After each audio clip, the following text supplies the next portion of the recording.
Hello everyone and welcome back to the Unexplained Diaries. Here on this channel I share real-life encounters with beings from beyond the skies to help you unwind and drift off to sleep. Before we dive in, I would love to hear from you. Leave a comment and let me know where you're tuning in from. Now, find a comfortable spot, relax, and let's begin. The crunch came from right beside me, close enough that I felt my shoulder tense before I even turned my head. Gravel shifted, slow and deliberate, like someone walking at the exact same pace I was. But when I looked over, there was no one there. I was on the old river trail just outside Marlowe Point, the stretch that ran along the bank before dipping under the bridge and looping toward the abandoned boat launch. It was just after 1 a.m., dark enough that the sky and water almost blended together. A fine mist hung low over the path, and the air smelled like wet stone and cold metal. My name's Corbin Hale, and I worked late shifts at the packaging plant down the road. Sometimes I walked home instead of driving just to clear my head. That trail was usually empty at night, just me, the river, and the distant hum of traffic. The crunch happened again, right beside me, same rhythm as my footsteps. I stopped walking, so did the sound. I stood there, heart rate picking up just slightly, listening. The only thing I could hear now was the faint lap of water against the shore and the soft hum of faraway engines. No breathing, no voices, no movement. I scanned the foggy path to my right, empty. Tall weeds swayed faintly, but nobody stood there. I shook my head, chalking it up to loose gravel shifting under my own steps or the weird way sound carried near water. I started walking again. Crunch, crunch, right beside me. The noise matched me perfectly. I stopped again. Silence. A strange pressure settled in my chest, not quite fear yet, but something close. More like the awareness that something was wrong enough to pay attention to. "Hello?" I called softly, my voice dissolving into the mist. No reply. I squinted through the fog, trying to make shapes out of shadows. Nothing. I shifted my weight forward and continued walking, keeping my eyes trained slightly to my right. The crunching resumed immediately. Even pace. Even spacing. As if another set of feet walked inches from mine. Except the path beside me stayed completely empty. My pulse started climbing now, slow and steady. Above me, the sky brightened faintly, not like lightning, just a pale movement creeping between the low clouds. I looked up automatically. A dim glow slid through the mist overhead, smooth and silent, like someone dragging soft light across the sky. It didn't illuminate the ground, it didn't flicker, it just moved. When I looked back down, the crunching was still there, beside me, but no one stood there. I slowed down, myself now unsure if stopping again would make it closer or make it disappear entirely. The glow above drifted out of sight, swallowed by the heavier cloud line. The footsteps remained. Crunch, crunch. Every time my boot met the gravel, something unseen mirrored it. My breath felt tight now. I forced myself to keep moving, telling myself it had to be something normal. Wind. Echo. The way damp gravel settled. None of those explanations sounded convincing. Another few yards and the trail curved slightly. The river reflected faint patches of moonlight, broken by fog drifting across its surface. The crunch moved with me around the bend. Right there. Always right there. I stopped suddenly and turned my body fully toward the source, just to confront the empty space head-on. Nothing stood on the path. No silhouette. No shape. Just fog and the faint outline of the railing along the river edge. My skin prickled along my arms. "Cut it out," I muttered to absolutely nothing. The crunch didn't answer. Instead, the air shifted. The glow returned above, brighter this time, sliding silently between the clouds like a smudge of pale light moving against the night. It passed directly overhead, slow and steady. The world around me felt muted, like sound had dropped half a level. Then the crunching sound moved slightly ahead of me, as if whatever had been walking beside me had stepped forward. I froze completely. The gravel shifted again a few feet in front. Still nobody there. My breathing came shallow, controlled, my eyes darting between the ground and the sky. The glow thinned and faded once more, leaving only the fog and dark clouds in its place, and then the footsteps stopped. Dead silent again. The air remained heavy. No more crunch. No more light. I stood there for a few seconds, unsure if I should feel relief or more concern. When I finally took a cautious step, no sound answered beside me, just my own boot on stone. I walked a little faster now, trying to put distance between me and that spot. My eyes still flicked upward every few seconds just in case the faint glow returned. It didn't, but the feeling didn't leave. A few hundred yards later, that sense of being followed crept back in slowly like the quiet before a storm. Crunch. Right behind me this time. I didn't turn immediately. I just felt it, the weight of it, the presence without form. The gravel shifted once, then again, directly behind my heels. I squeezed my fists, heart pounding now. Not tonight, I whispered. When I finally turned, expecting at least something to reveal itself, the path remained empty behind me too. The fog lay thick, swallowing the darker parts of the trail. My weak flashlight beam pierced only a few yards ahead, and above, the glow formed once more, faint and ghost-like, sliding lazily through the low sky as though it knew exactly where I stood below. The footsteps didn't follow this time, they just lingered in memory. The glow passed on and disappeared into the clouds without a sound. Slowly, I turned back toward the trail home and walked with purpose now, not running, but not lingering either.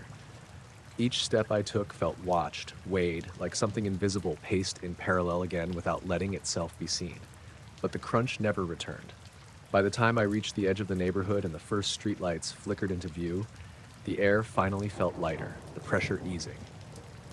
The normal sounds of the town filtered in, a distant car, a dog barking, wind moving through trees. I stopped once more before leaving the trail completely and looked back.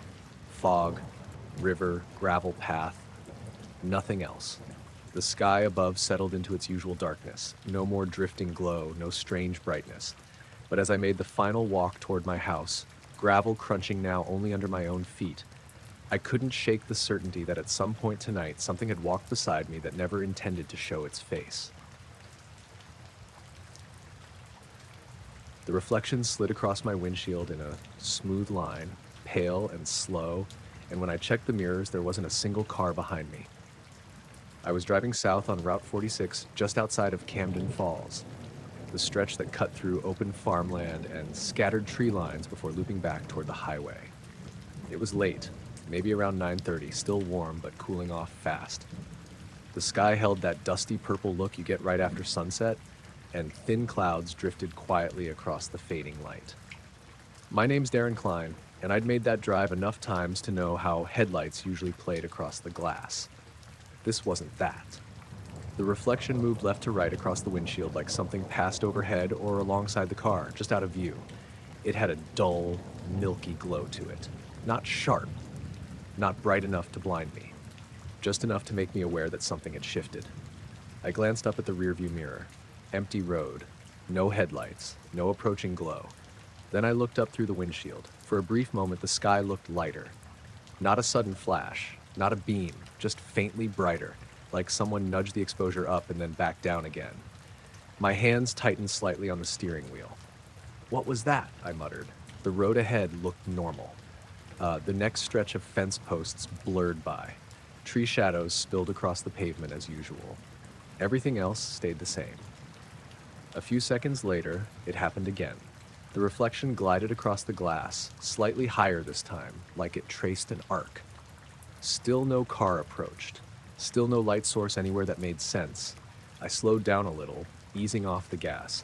The air inside the car felt thicker somehow, even though the windows were cracked open.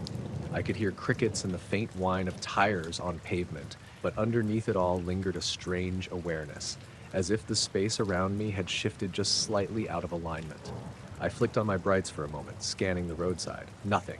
No figures, no animals, no parked vehicles, just empty fields and a darkening sky. Another subtle reflection slid across the windshield, slower this time. When it reached the edge of the glass, it faded out instead of continuing like a normal beam would. And again, the sky beyond it dimmed back to its natural tone. My heartbeat picked up just enough that I noticed it. "All right, enough," I said, louder now. I pulled the car closer to the shoulder and rolled nearly to a stop, eyes fixed on the open space ahead. The world outside stayed calm. Wind stirred the tops of tall grass faintly. Mosquitoes buzzed near the hood. I waited. Nothing happened for a few seconds. Then slowly, the glow returned. This time, it didn't just brush the windshield.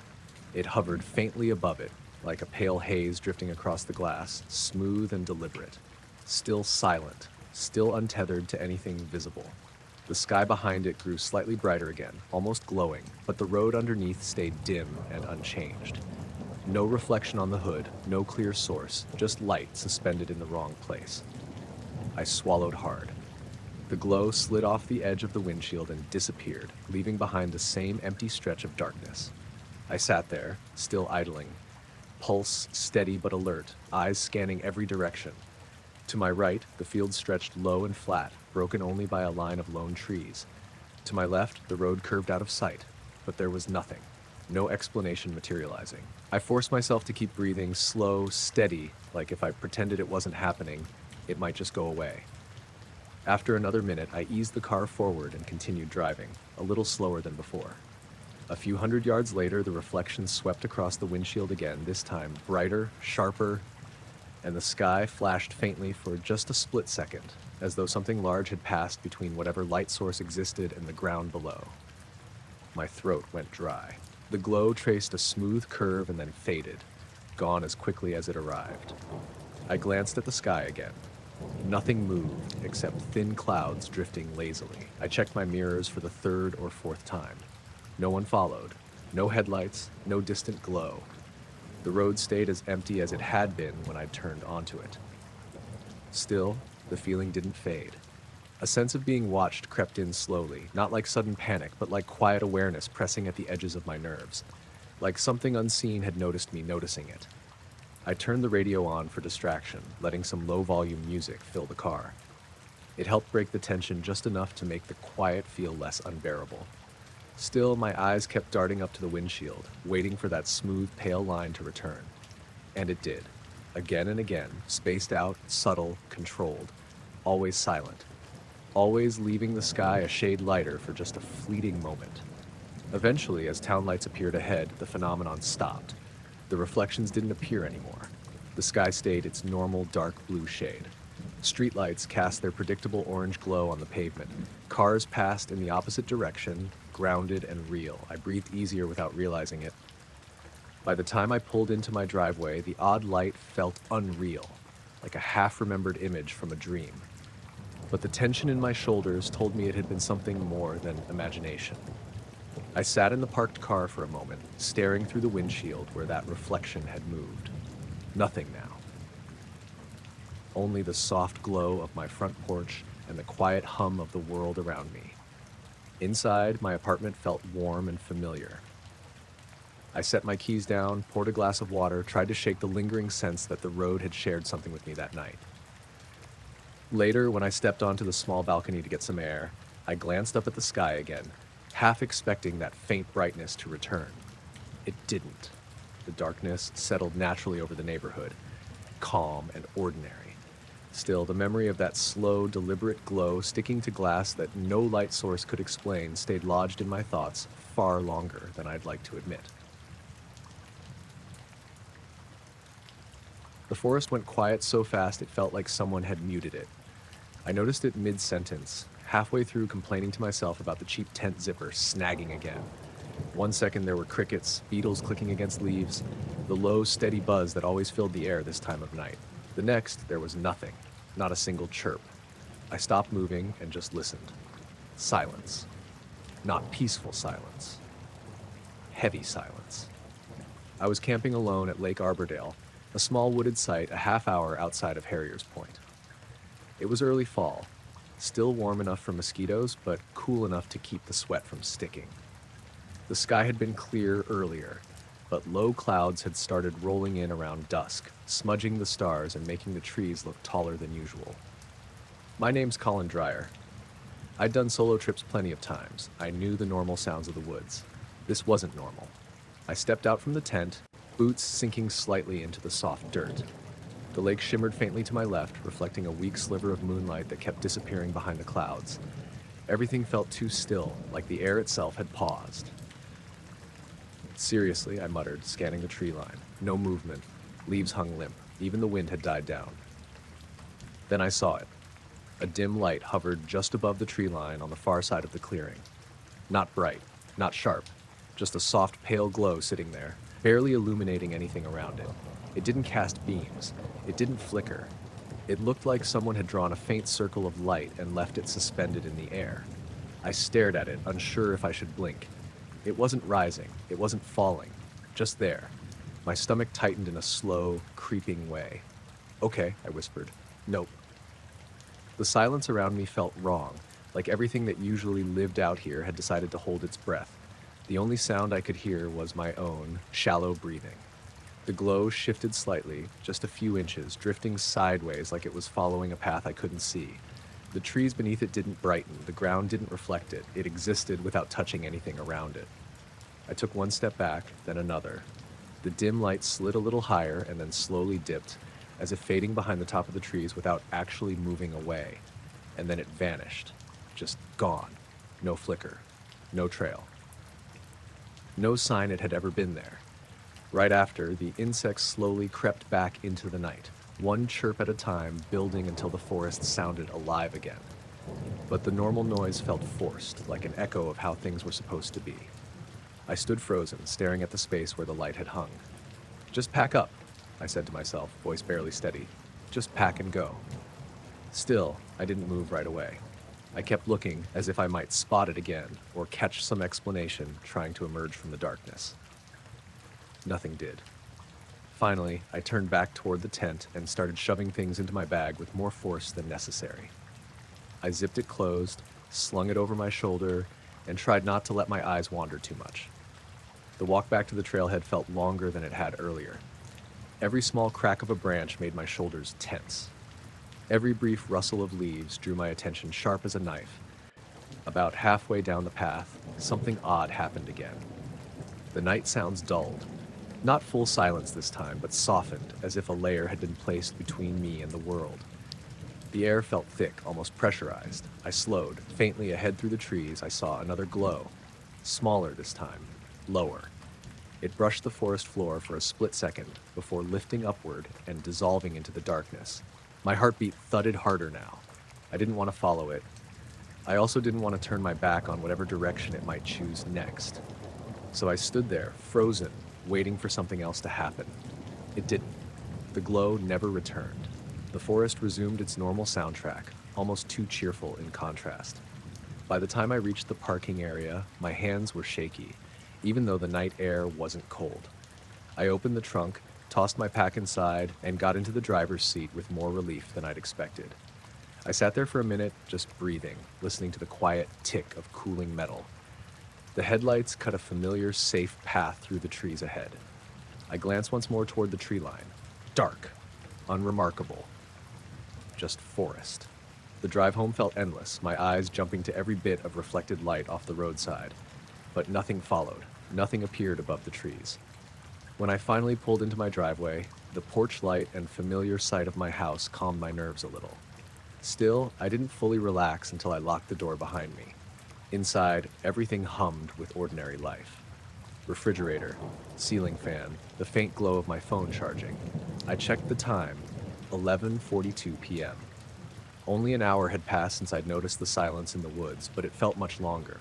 I made some tea just to steady my hands, standing at the kitchen window while it cooled. Outside, the trees along the edge of my yard swayed quietly. No strange light, no silence. Everything looked exactly how it always had. But sometime around 2 in the morning, when sleep still wouldn't come, I heard it again. A moment of stillness. Just a second, where the world outside felt muted. Then a very faint glow brushed the tops of the distant trees beyond my backyard, pale and brief, like a whisper of the same thing from the lake, and then it slipped away, leaving the night unchanged. The security light snapped on so suddenly it pulled me right out of my thoughts. I'd been standing at the kitchen sink halfway through rinsing a mug, barely paying attention to anything, when the backyard flooded with bright white light. The whole space outside the window lit up sharp and clean, like someone had flipped a switch just for me. My name's Evan Portillo, and the motion light almost never came on unless a raccoon wandered through or my neighbor's cat cut across the fence. It was around 11:20 at night, cold enough that my breath fogged the window when I leaned closer. The street was quiet, the whole neighborhood dim and still. I dried my hands on a towel and stepped closer to the glass, squinting out into the yard. Nothing moved. No animal. No shadow. No rustle of leaves. The security light washed over the grass, the old oak tree near the fence, and the narrow path of stepping stones I barely ever used. Everything looked exactly the same as it had 10 seconds earlier, just brighter now. I waited for something to shift. It didn't. The light stayed on, unblinking, as if it had found movement and frozen on that exact point. My chest tightened a bit. "That's weird," I muttered. I flipped off the kitchen light and stared harder. The yard was perfectly still, like time had decided to pause just out there and nowhere else. Even the usual sound of night insects felt faded. The curtains moved slightly behind me as cool air flowed through the cracked window, but outside the grass didn't sway. The oak leaves didn't twitch. The hedge near the fence stood frozen mid-motion. I stepped closer to the back door. Nothing. Just empty yard, glowing under harsh security light. After about 15 seconds, the light shut off. The darkness that followed felt heavier than it should have. I stood there staring into the unlit yard, suddenly more aware of how quiet everything had become. No rustle, no breeze, no normal nighttime noise, just still air and shadow. A strange unease crept in slowly, the kind that made the back of my neck tingle without giving me a clear reason to run. It wasn't panic. It was like the air itself felt off. I unlocked the back door without really thinking, pushed it open a few inches, and stepped onto the porch. Cold air wrapped around my arms immediately. The scent of damp soil clung faintly in the night. The yard stretched ahead, dark and silent. "And now you're just messing with me," I said quietly, half joking, half not. I took a cautious step off the porch and onto the stone path. The air felt dense, thick, like it didn't want to move. Even my breath sounded louder than usual. I reached the middle of the yard and turned slowly in place, scanning every corner. Fence line, trees, garden beds, nothing stood out. The stillness pressed down, and I realized just how quiet it really was. No insects, no distant traffic, no wind, just silence. Then, for a brief moment, the security light flicked on again. But this time, it flashed only once and turned off. The air didn't shift. It didn't get warmer. It just stayed too still. A faint pressure seemed to hang around me. Not enough to knock me back, just enough to notice, like being underwater but still breathing. "Yeah. Okay," I murmured, stepping backward. I headed back toward the porch, but slowed when I felt something change again, subtle and hard to define. The yard didn't look different, but it felt like something had settled in that hadn't been there before. The faint crunch of gravel came from near the fence. I froze. Nothing followed the sound. The gravel settled. I stared toward the corner of the yard, waiting for another sign. The security light didn't come back on, but a faint, pale glow brushed the grass for just a moment, low and muted, not bright enough to cast real shadows. It hovered almost imperceptibly, as if the ground itself had briefly lit up under invisible moonlight. Then it faded. My heart started beating faster now. I stepped backward again, not taking my eyes off the spot where the glow had appeared. The air held the same heavy stillness, no movement, no explanation. Just that unnatural quiet stretching longer than comfort allowed. I backed up onto the porch, then into the house, and closed the door behind me a little too quickly for someone trying to stay reasonable. Inside, the normal hum of the refrigerator and the faint tick of the wall clock made the silence outside even more obvious by contrast. I leaned against the door for a second, listening for anything that might prove the world had gone back to normal. Nothing came. Eventually, I forced myself to glance out through the kitchen window again. The yard sat in darkness. No light, no movement. Everything looked normal now, like the last 5 minutes hadn't happened at all. I stayed there a while, just watching, waiting for either the light to snap on again or the air to start moving naturally. Neither happened. By the time I finally turned off the kitchen light and walked down the hallway toward my bedroom, my nerves still felt stretched thin, like something unfinished hung in the quiet. Later that night, when I lay in bed staring at the ceiling, I swore I felt the same pressure settle for a second, like the room had grown denser without changing temperature. Then it disappeared. Outside, the yard stayed dark and motionless. No more flashing lights. No sounds. Just the same backyard I'd known for years, now holding a strange kind of stillness that never fully left my thoughts. The vibration rolled through the ground like something heavy moving far away, slow and steady, just strong enough that I felt it in the soles of my shoes. I stopped mid-step and frowned, trying to figure out if it was just a truck passing somewhere out of sight. But the road behind me was empty, and the nearest highway was miles off. I was walking along the edge of the old salt flats outside Blythe Crossing, a dry stretch of cracked earth that bordered the scrubby farmland. It was early evening, that hot dusk hour when the sky faded from pale orange to gray purple and the air still clung to your skin. No wind, no clouds, just heat hanging low and thick. My name's Owen Kessler, and I'd started taking these walks after my divorce, just to burn off restless energy. Nothing about the place was exciting. Just open horizon, brittle weeds, and dusty ground that stretched forever. The vibration passed again. Not violent, just a low, quiet shudder underfoot. I looked down at the earth, half expecting to see ripples in the cracked soil. It stayed solid, dry, and unmoving. Still, the subtle tremor lingered for another second, then faded. I waited. Nothing followed. Then, off in the distance, I noticed something odd along the horizon line. A small light drifted sideways, perfectly level, gliding from right to left, like a slow-moving star that had decided to ignore the rules. It wasn't bright, it didn't blink. It just hovered low enough that it looked like it belonged to the land instead of the sky. I squinted, trying to make sense of it. No vehicle moved across the fields out there. No tower lights sat low like that either. And whatever this was, it remained completely silent. The vibration touched my feet again, slightly stronger this time, and like a heavy ripple moving just beneath the surface. I shifted my stance, unsettled enough now to stop walking entirely. The light continued its horizontal path, perfectly smooth. No bounce, no wobble, no sound. "What are you?" I murmured. The air around me stayed still and warm. Not even the usual faint breeze brushed my arms. The glow slid another few yards across the horizon and then paused mid-track. It just stuck there, not rising, not falling. My heartbeat picked up, even though nothing objectively threatening had happened yet. It was more the wrongness of it, the sense that it wasn't meant to be there, and yet it clearly was. The vibration rolled through the ground a third time. Longer now. I felt it travel up through my legs, subtle enough that it almost felt imagined, but real enough that I couldn't ignore it. The glow resumed drifting. I watched it carefully, trying to determine if it was getting closer or farther. The distance remained impossible to judge, but the way it moved felt intentional, like something adjusting rather than simply floating.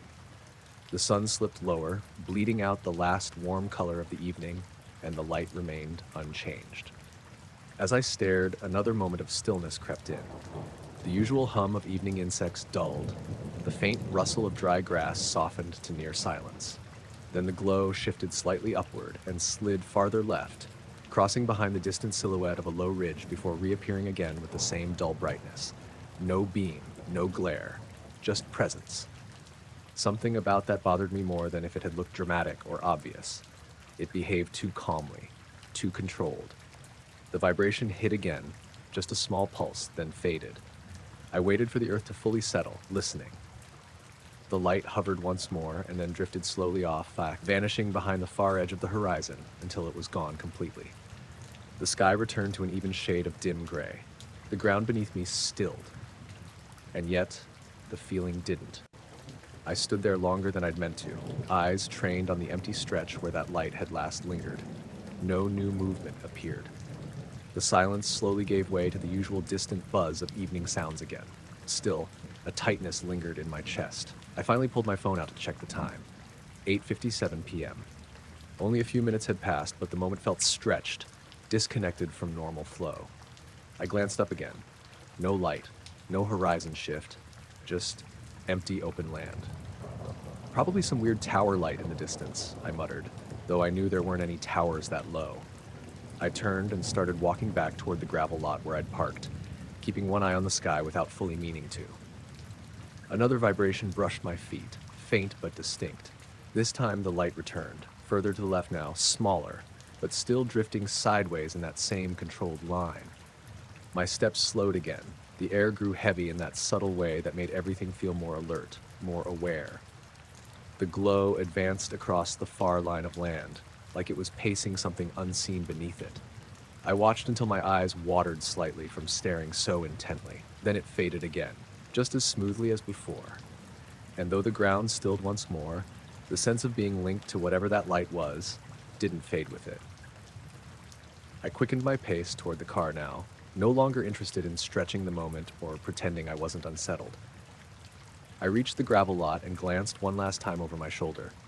The horizon sat calm and dark, no faint glow, no strange shiver under the earth.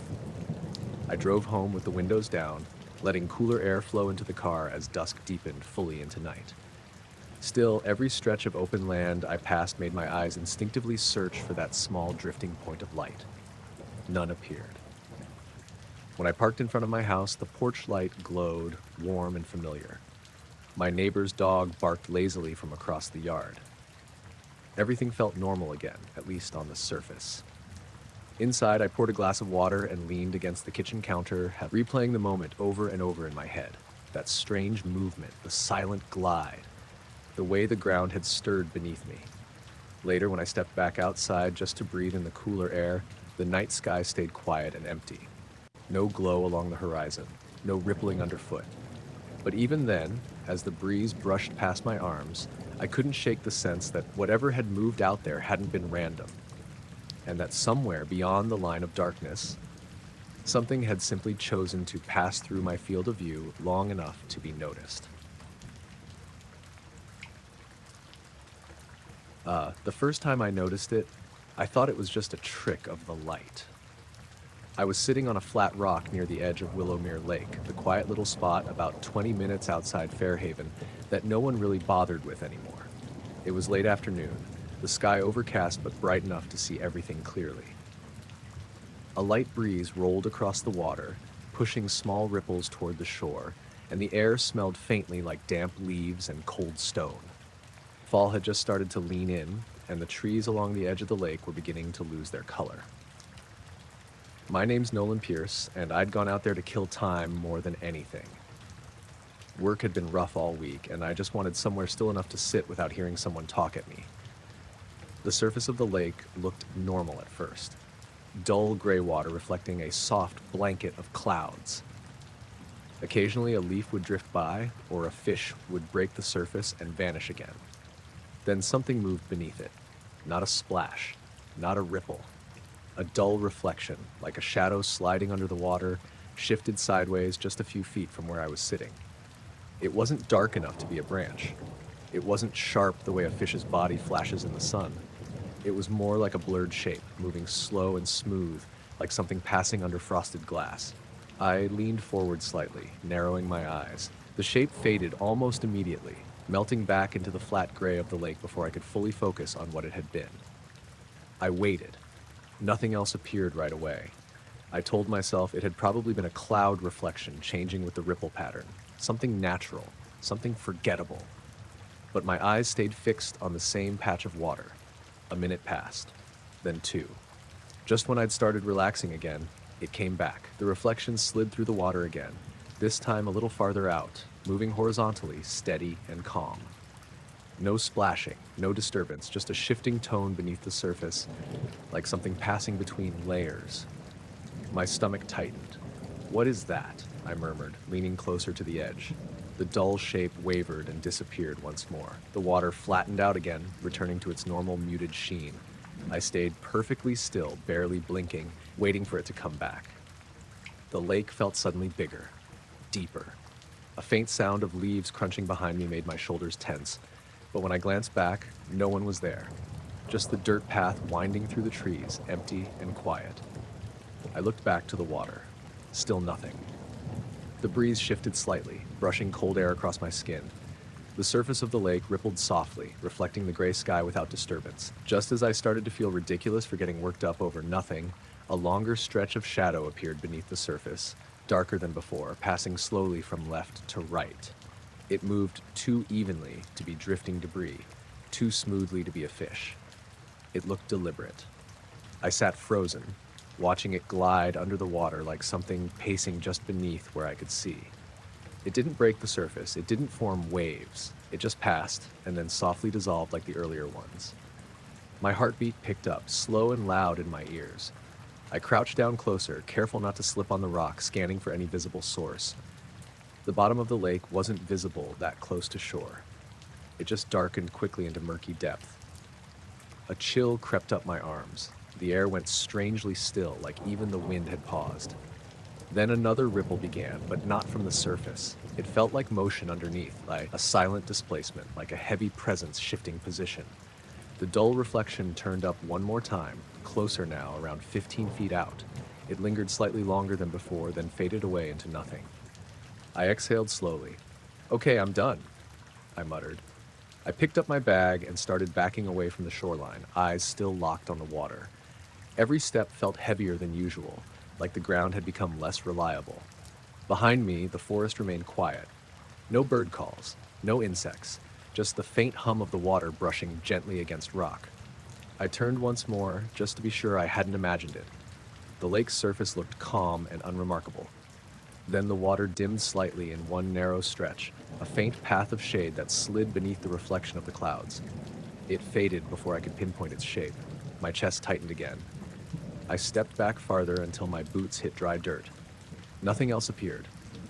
Still, I stayed there longer than I should have, staring at the same open water as if trying to catch whatever moved beneath it again.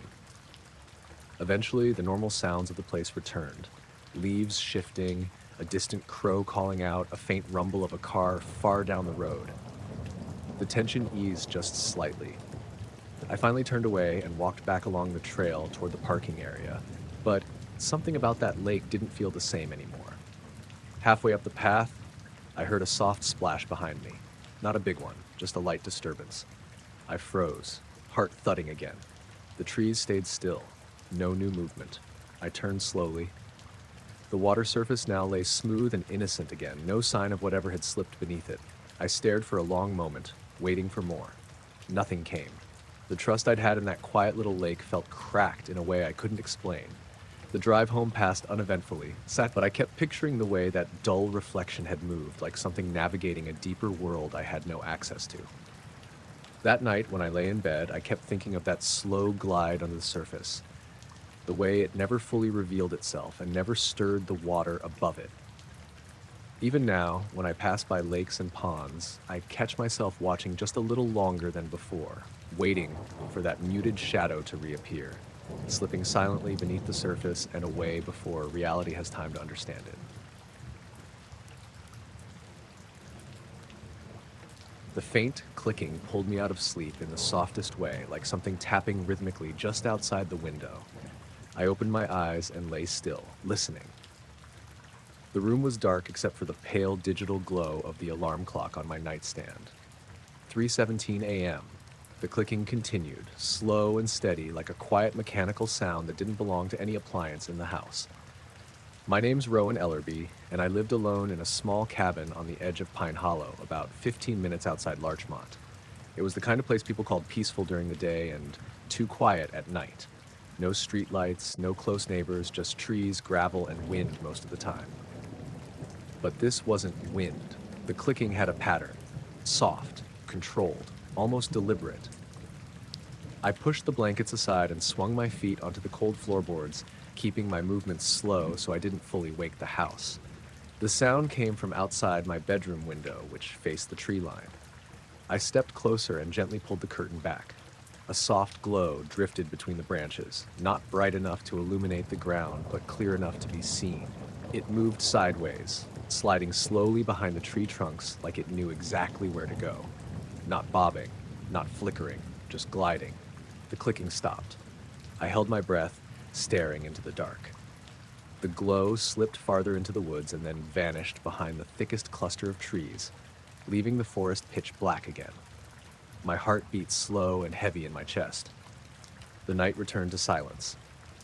I stayed there for a full minute, waiting for the noise to resume or the light to return. Nothing happened. It was probably just some animal in a reflection, I muttered, even though I didn't believe it. I stepped back from the window and sat on the edge of the bed, trying to steady myself. The quiet pressed in again. I strained to hear anything else outside. A breeze. Leaves. Anything normal. Nothing. Eventually, I lay back down, telling myself I'd imagined most of it. I must have fallen asleep again because the next thing I knew, pale morning light filtered through the curtains. The first thing I did was check outside. No glow, no disturbance, just dew on leaves and the faint mist that always lingered around the base of the trees early in the morning. The rest of the day passed uneventfully, but I couldn't shake the unsettled feeling. Every creak of the house, every distant rustle of branches made my attention snap toward the window. That night, I made a habit of locking every door, double checking the latch on the windows, and turning on the porch light earlier than usual. I told myself it was just caution. Sleep came in shallow waves. Then, around the same hour, the clicking returned. It was softer this time, but clearer. A precise tick, tick, tick, not irregular like twigs snapping or leaves brushing wood. It sat just beyond the edge of the window like something patiently waiting. I didn't move right away. The sound shifted slightly, then paused. My pulse picked up. After a few seconds, it started again, lighter now, almost careful. I forced myself to slide out of bed and step over to the window, dread coiling tight in my stomach. I pulled the curtain back slowly. The soft glow was back, slightly brighter than the night before. It drifted along the outer edge of the tree line, lower now, closer to the ground. Still silent, still smooth, still wrong. Whatever created it never revealed itself. The clicking stopped as the glow moved, as if linked somehow. The light hovered briefly, just long enough for my chest to tighten, then slipped back into the woods, swallowed by shadow. Gone again. I stayed frozen at the window, barely breathing, eyes scanning the now empty darkness. Nothing followed. The rest of the night dragged on with no further noise, but I never truly slept again. Morning light eventually crawled in through the trees like a slow forgiveness that didn't quite erase the memory. Later that day, curiosity chipped away at fear. I walked along the edge of the woods behind the cabin, careful but needing to know if anything unusual remained. No broken branches, no tracks, no signs of anyone or anything, just untouched forest floor. That evening, clouds rolled in, hanging low and heavy, muting what little moonlight might have offered. I sat on the edge of the bed, listening, waiting. The clicking didn't come immediately. When it did, it came closer, not pressed against the glass, but close enough that the sound felt intimate, like something just beyond reach. This time, I opened the curtain faster than before. The glow was there again, only now it traced a slower path between the trees, almost observing. I stood there longer, heart in my throat, eyes locked on it as it drifted past the trunk of a pine and disappeared behind another. The clicking returned briefly, then faded. I expected fear to fully take over, but what I felt was more confusion, like being watched by something that refused to fully reveal itself, something content to hover just beyond understanding. The nights that followed remained quiet. No clicking, no glow. Just ordinary darkness and occasional animal sounds that felt normal again. Still, every time I lay down and closed my eyes, part of me waited for that faint mechanical sound to return.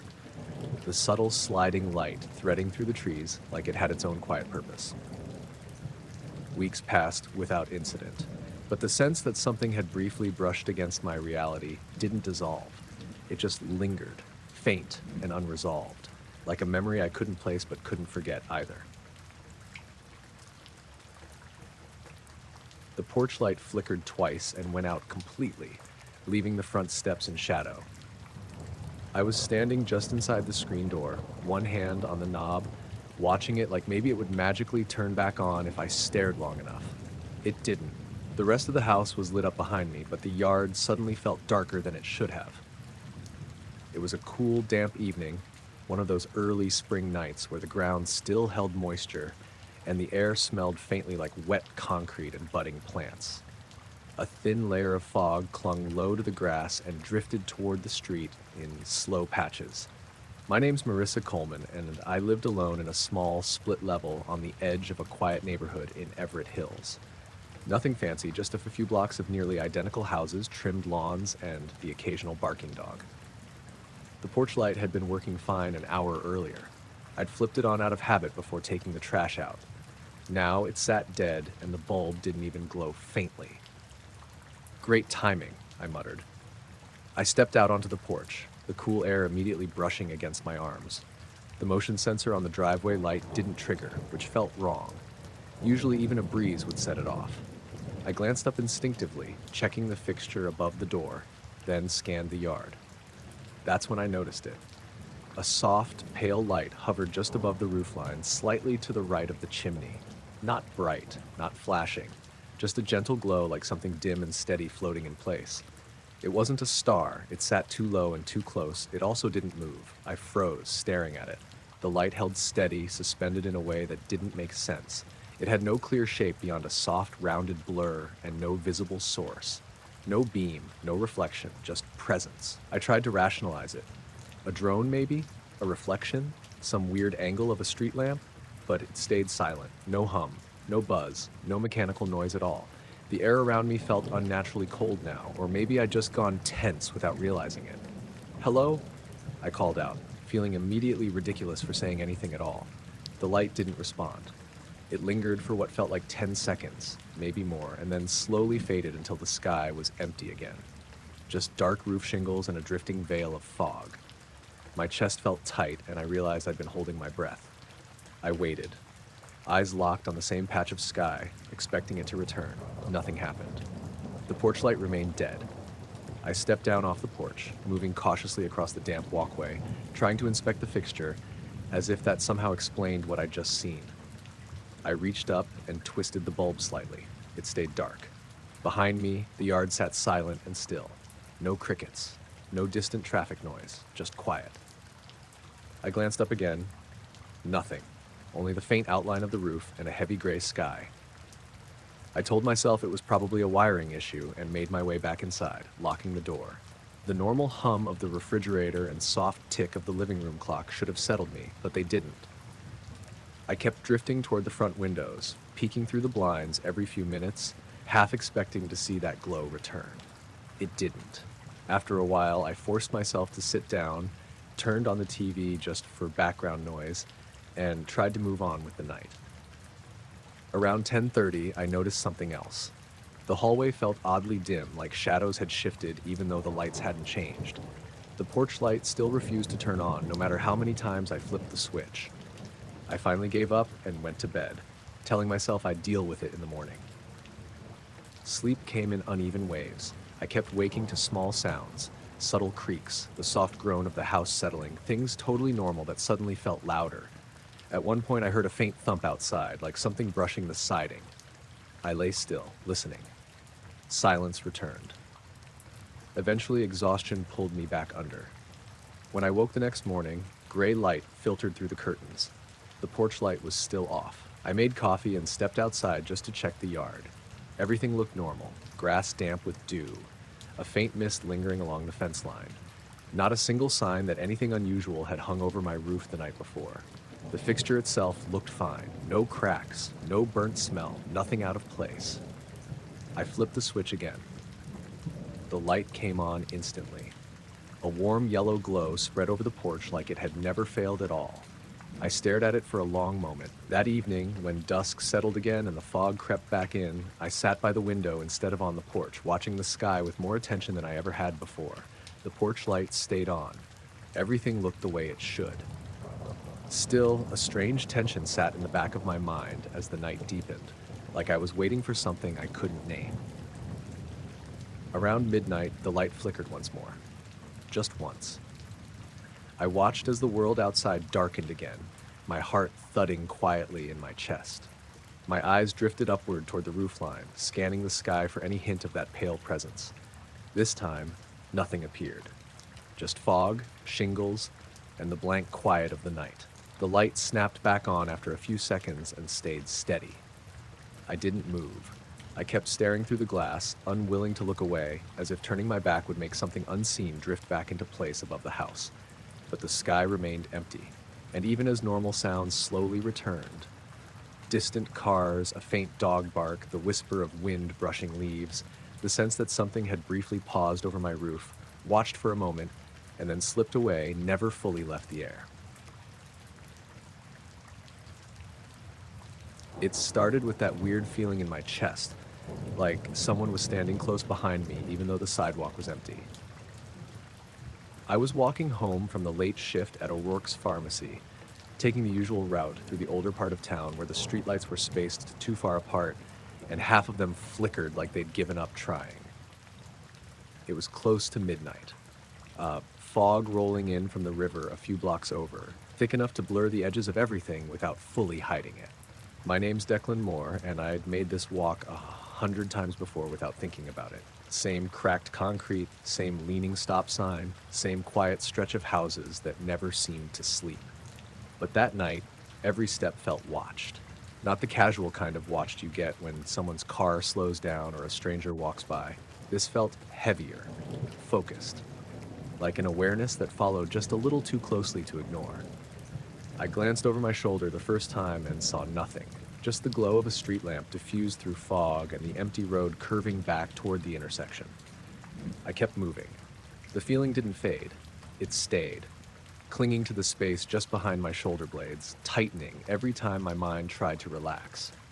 My footsteps echoed faintly. The fog curled low around my ankles. Somewhere a dog barked once and went quiet again. I checked over my shoulder a second time. Still nothing. No one's there, I muttered under my breath, mostly to convince myself. The sense of being watched sharpened instead. My posture stiffened without me meaning to. My pace slowed as my eyes kept drifting upward, scanning the rooftops, the tree line, the gaps between houses. That's when I noticed it. A faint point of light sat behind the clouds above the street, barely visible through the haze. Not bright like a plane beacon, not twinkling like a distant star, just a small, pale dot resting behind the fog layer. It held still for a second, then shifted slightly. My stomach dropped. I slowed to a stop, eyes fixed on it. The light slid backward, almost like it noticed me noticing it, and then slipped behind a heavier stretch of cloud and vanished. The sky returned to its dull gray-orange glow from the city lights. I stood there longer than made sense, staring upward, waiting for it to reappear. Nothing. The fog drifted lazily, swallowing the empty space where the light had been. I released a breath I hadn't realized I held and started walking again, telling myself it was probably a plane at just the wrong angle, or some reflection bouncing off moisture in the air. Still, that sense of being watched didn't go away. If anything, it got sharper. I kept glancing up now, scanning for another glimpse of that faint dot. The sky stayed blank, yet the awareness lingered like eyes pressing in from every direction. My boots scuffed against gravel where the sidewalk broke near the old baseball field, and the feeling intensified again, enough that I actually stopped outright and turned around fully. Nothing behind me, just fog, lamplight, and quiet streets. "Okay," I whispered, feeling more unsettled by my own voice echoing back faintly than by the silence. I turned forward and continued, shoulders tight, jaw clenched. A block later, as I passed the empty lot where the old Miller place had burned down years ago, the air shifted. Not colder, not warmer, just heavier. The watched feeling pressed closer. I looked up instinctively. The faint light had returned. This time, it sat slightly to the right, barely visible through the fog, like a pinprick held in place behind a thin curtain. It didn't pulse or flash, it simply hovered, steady and aware. I slowed again, heart thudding. The light slipped sideways, smooth and controlled, before tucking itself behind another patch of cloud and fading from sight. The fog swallowed it whole. The silence around me thickened, no dogs, no wind, no passing cars, just my breathing, and that quiet, hovering sense of attention. I quickened my pace, shoes tapping faster now against the pavement as I tried to put distance between where I stood and whatever seemed to be watching from above. The streetlights ahead glowed dimmer through the mist, stretching like weak guides toward the neighborhood turn. Behind me, nothing followed that I could see. Yet that awareness stayed locked onto me, moving as I moved, staying just out of sight. My chest tightened. My hands felt clammy despite the cool air. When I reached the corner near Kinsley Drive, I dared another glance up.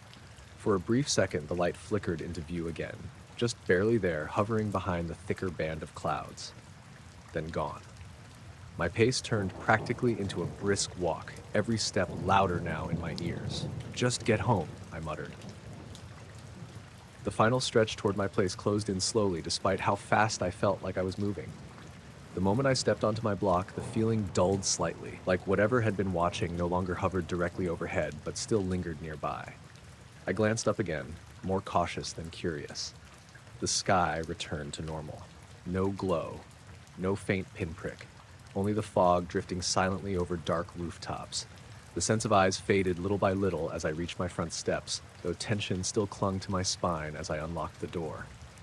Inside, the familiar smell of old wood and cleaning spray greeted me like relief. I shut and locked the door, resting my forehead briefly against the cool glass. The silence inside felt heavier than usual. I moved through the hallway, switching on lamps, letting warm light fill each room as if it could guard against the unease I couldn't explain. Eventually, I found myself standing by the living room window, curtain pulled back slightly as I scanned the sky outside. No light appeared, yet for a long while I didn't feel completely alone. Minutes passed, then more. Gradually, the normal sounds of the world filtered back in. A distant car hum, the slow tick of the kitchen clock, the pipes settling in the walls. The watched feeling ebbed to a faint whisper, and then faded entirely. But even as everything returned to what looked like normal, every time the fog thickened near the clouds and I glanced upward, I half expected to see that pale point hovering again, slipping just out of sight like it never quite intended to be known. The sky ahead turned pale, almost milky, like someone had washed all the color out of it for a few seconds. I eased off the gas without really thinking, eyes fixed on the stretch of road where the light had changed. The beam from my headlights looked thinner now, weaker somehow, like the darkness had thickened instead of the lights actually dimming. I checked the dashboard. Everything looked normal. No warning lights, no flicker. My name's Cameron Halsey, and I'd been driving back from my brother's place in North Ridge, taking the slower back road that cut through farmland and empty wooded patches. It was just after 11 p.m., the kind of quiet where even your own thoughts felt too loud. No streetlights, no houses, just a narrow ribbon of asphalt and tree silhouettes leaning in from both sides. The sky went back to normal almost immediately, just dark and low with heavy clouds, but the strange haze hung behind my eyes like I hadn't imagined it. "Okay," I muttered, tapping the steering wheel lightly. The headlights stayed on, but they didn't feel the same. The edges of the road seemed less defined. The world ahead swallowed the light quicker than it should have. I reached for the switch and flicked the brights on. The beams stretched a little farther, but not by much. I flicked them off again, uneasy. The road curved gently left and then straightened into a long, empty stretch. No other cars. Not even a distant set of taillights. The only sound was the steady hum of my tires and the faint rattle of loose gravel under the car. Another subtle shift washed over the landscape ahead, not as bright as before, but noticeable, like mist illuminated from behind. It didn't feel natural. It didn't behave like fog or moonlight. I slowed a bit more, heart thudding quietly under my ribs. The pale wash faded again, but the darkness remained heavier, pressing in closer around the vehicle. I glanced up at the rearview mirror, half expecting something to follow behind me. Nothing, just empty blackness and a faint reflection of my own eyes. "Get home," I whispered, easing forward again. A few minutes passed with nothing unusual, just the strangest sense that the night wasn't behaving normally, like the air had weight to it now. The radio crackled softly and cut out on its own, replaced by silence. I hadn't touched it. I frowned and twisted the knob. No sound. I adjusted the volume. Still nothing. The static that followed sounded thin, strained, like it was fighting through interference it couldn't explain. I shut it off completely and focused back on the road. Then the sky changed again. Not bright this time, just pale, like a wide, faint glow stitched itself into the clouds directly ahead. It didn't come from any clear source. It just existed, hovering and distant. The milky light held for a few seconds, long enough for my grip on the wheel to tighten. The road beneath me stayed dark, but everything above it now looked bleached, stripped of contrast. My eyes strained to interpret it. No lightning, no stars, no moon, just an eerie pale haze hanging where the horizon met the sky. Then it faded, and when it did, my headlights somehow seemed even weaker. The darkness felt thicker, almost tangible. I exhaled slowly, trying to regulate the sudden rush of adrenaline. "This isn't normal," I muttered. The road dipped slightly downhill, and the sense of isolation deepened. No farms, no barns, no signs of anything nearby. Just me and that unnerving silence. A faint pressure built behind my eyes, like something heavy resting over the entire night sky. I kept glancing forward, waiting for the glow to return. When it did, it wasn't as wide. This time it looked narrower, concentrated, almost purposeful. A patch of pale white floating above the road, perfectly still. My foot hovered uncertainly over the brake. The glow pulsed once, faintly, then slowly masked itself behind the clouds again as if sinking into them. My breath came shallow now. Each inhale felt colder. The headlights flickered once, just briefly, enough that my chest tightened again. "What is happening?" I murmured. A mile marker passed, barely visible. I recognized the number, but couldn't focus on it properly. The sky shifted a fourth time, brighter than before, nearly washing out the upper half of my windshield. It didn't hurt my eyes, but it felt wrong, like the world had tilted out of alignment. Then it vanished, leaving a deeper shadow in its place.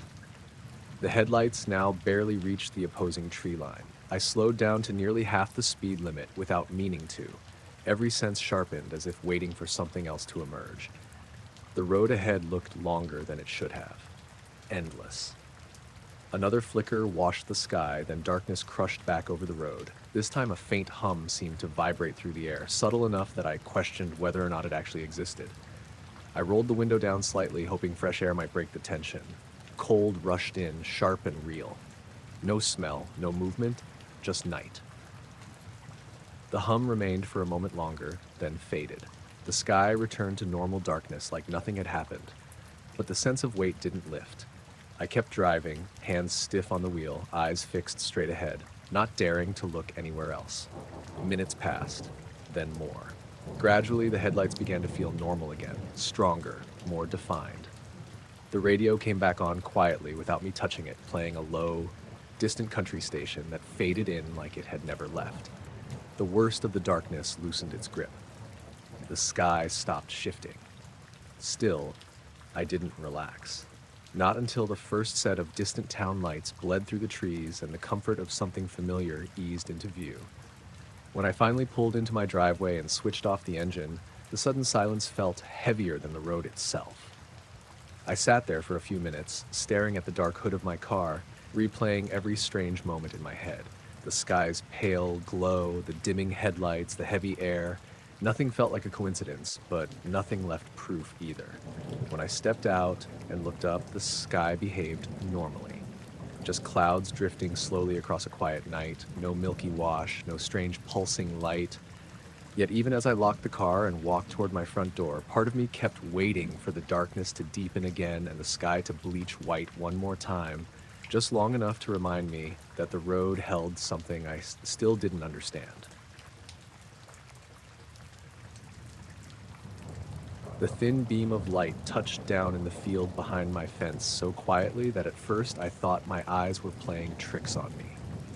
I'd been sitting in one of those plastic lawn chairs, the kind that always feels like it might crack under your weight, just staring out into the yard while my dog Baxter sniffed around the grass. It was a warm, sticky summer night in late July. The sky hazy with that faint orange glow from town lights reflecting off low clouds. Crickets were loud, the air smelled like cut weeds and warm dirt, and everything felt normal in that lazy, boring way. My name's Eliza Hartman, and I lived on a small property just outside Benton Grove. Nothing rural, but far enough that my backyard backed right up against an open field that belonged to some farmer named Len, who rarely visited his own land. I noticed the light when it brushed the ground just beyond the tall weeds near the edge of the field. It wasn't bright, not harsh, just a narrow column, pale and soft, stretching from somewhere above the clouds down to the grass. It didn't flicker or buzz, it just existed. I leaned forward slightly, holding my breath without realizing it. The beam stayed there, perfectly still, lighting up a small circular patch of field that didn't look scorched or disturbed. The grass within the glow moved gently in the breeze, like it did everywhere else. "Baxter, get over here," I murmured, eyes never leaving the spot. My dog padded over and sat beside me, ears slightly perked, watching the same direction. He didn't bark, didn't growl, just stared. The beam lingered for several seconds, long enough for my heartbeat to quicken, long enough for doubt to creep in. Then it vanished. No fade, no trailing glow, just gone. The field returned to shadow like nothing ever happened. I sat there frozen, listening to the crickets slowly fill the space again. Baxter let out a soft huff and lowered his head. "What was that?" I whispered. The air didn't feel different. No heat wave, no smell, no sound. I stood up, stepping closer to the fence line to better see the field, expecting something to remain. A patch of burnt grass, maybe. A mark. anything. There was nothing. The field looked perfectly ordinary. The beam didn't come back. After a minute, I shook my head like I was snapping out of a daydream and told myself it had to be someone messing around with a spotlight or a drone. Still, there were no houses or roads close enough behind the field to make sense of that. I returned to the chair, but I couldn't relax. My eyes kept drifting toward the same patch of tall grass where the light had been. A breeze rolled through, gentle but cool enough to raise goosebumps along my arms. Baxter suddenly lifted his head again. His ears twitched. I followed his gaze. Nothing showed yet, just dark field and clouds. Then, faintly, another thin beam dropped down farther to the right this time, thinner than before, but just as steady. No noise, no movement. This one felt closer. My stomach tightened. The light hovered in place, motionless, illuminating only a small oval of grass that bent slightly beneath it as if affected by pressure rather than heat. I noticed something else now. The rest of the field looked darker than it should have. Not just due to night, it felt like the surrounding area refused to reflect any light at all. I stood again, heart thudding, stepping closer to the gate. The beam held steady. No flicker, no hum. It felt deliberate, and then it faded again, cleanly and instantly. Silence rushed back in like a held breath being released. I stared at the spot, waiting for anything else to happen. Nothing did. Baxter glanced up at me and whined softly, then sat back down. "Yeah," I muttered, more to him than anything. "You saw that too, right?" He licked his nose and stayed quiet. The rest of the evening passed in tension. Every chirp, every rustle of grass made me lift my head instantly. Around 10, a faint red light glowed briefly in the distance, high enough that it might have been a plane, but it moved too slowly and without sound before disappearing behind the clouds. When I stepped inside to grab a glass of water, the kitchen clock read 10:38 p.m. I stepped back out a minute later, still uneasy. No more beams appeared. But the yard didn't feel the same anymore. The familiarity of the space had shifted, like the boundary between normal and strange had thinned. Around 11, I finally went inside, locked the door, and pulled the curtains halfway closed. Still, I found myself peeking through them every few minutes, watching the black void of the field. Sleep didn't come easily. Sometime past midnight, I thought I saw a faint pale glow sweep across the backyard. When I looked properly, nothing stood there. By morning, everything appeared untouched. No marks, no dead grass, no sign of anything unusual. Still, when I let Baxter out a little after sunrise, I noticed something strange. The grass where the first beam had touched looked slightly flattened, not burned, just pressed down in a smooth, circular patch like someone had gently set something heavy there and lifted it away again. I crouched and ran my hand across it. The grass popped slowly back up. No scorch, no discoloration, just an impression. I stood there longer than I realized, staring at the empty field as sun filtered through the thin clouds. Nothing happened that morning. No lights, no sounds. But every time dusk rolled in after that, I found myself watching that same stretch of field a little more closely than I ever had before. Waiting, not knowing for what. The clouds had been drifting lazily across the sky until one patch just stopped. I was lying on my back on the dry grass behind my townhouse, hands folded over my stomach, using my hoodie as a makeshift pillow. It was one of those late summer afternoons where the heat hadn't fully broken yet, but the worst of it had passed. The air felt thick and warm, buzzing faintly with distant traffic and cicadas. The kind of quiet that usually made it easy to zone out. My name's Jordan Pruitt, and I'd lived in this cul-de-sac in Somerset Ridge for about 3 years. Normal place. Kids riding scooters, dogs barking at fences, lawn sprinklers clicking on and off like clockwork. I'd been watching the clouds drift slowly above, not really thinking much, just letting my eyes follow the gentle motion. Then I noticed one of them wasn't moving. It wasn't anything dramatic at first, just a pale gray patch, roughly oval-shaped, sitting slightly off-center above the neighboring rooftops. Everything else slid right past it, shifting shape and drifting west the way clouds normally do. But this one didn't budge. I squinted, tracking it for a full minute to make sure it wasn't my imagination. It stayed fixed in the same spot like it was pinned to the sky. My heartbeat ticked up slightly. "That's weird," I muttered. A faint wind tugged at the trees along the fences. Leaves rustled.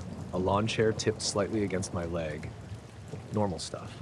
But that patch of sky remained still, and then a dim light pulsed inside it. Not bright, not sharp, just a soft, dull glow that flickered once from within the cloud mass, barely visible through its gray surface. I froze. The glow vanished almost immediately, leaving the cloud dull and blank again.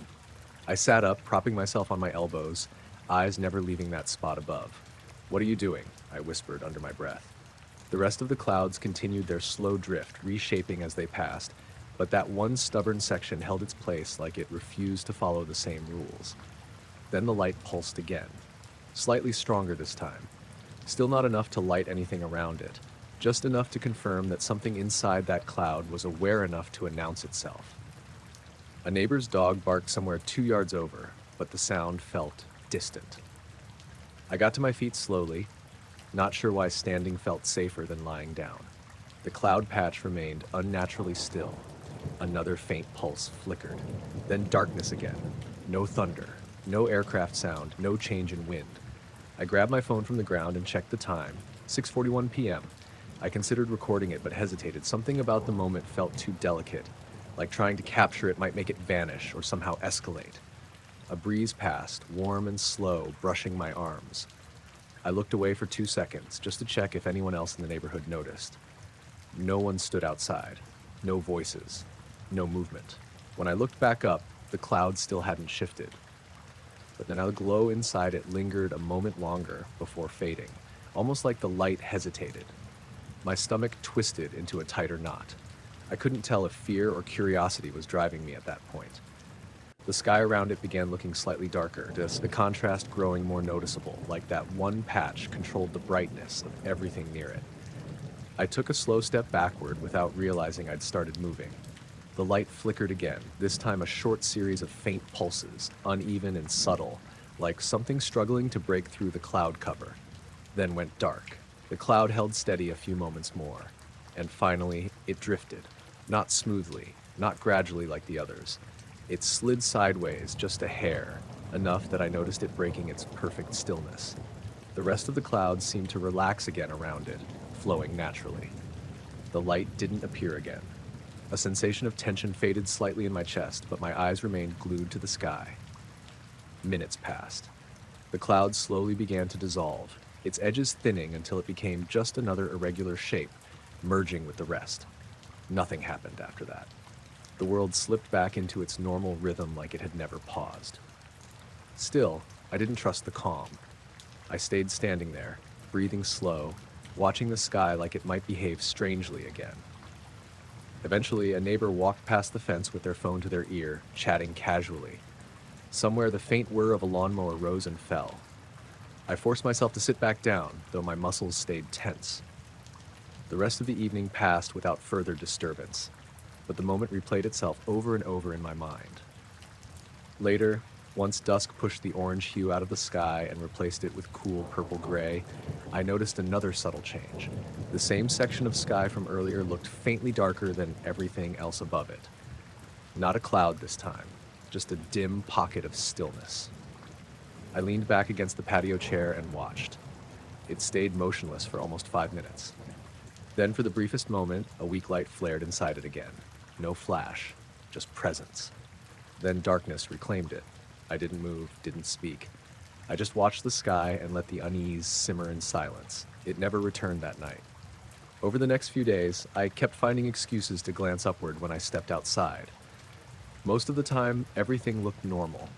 But sometimes, in passing, my eyes would linger at that same section of sky just a second too long, waiting for something that might never come again.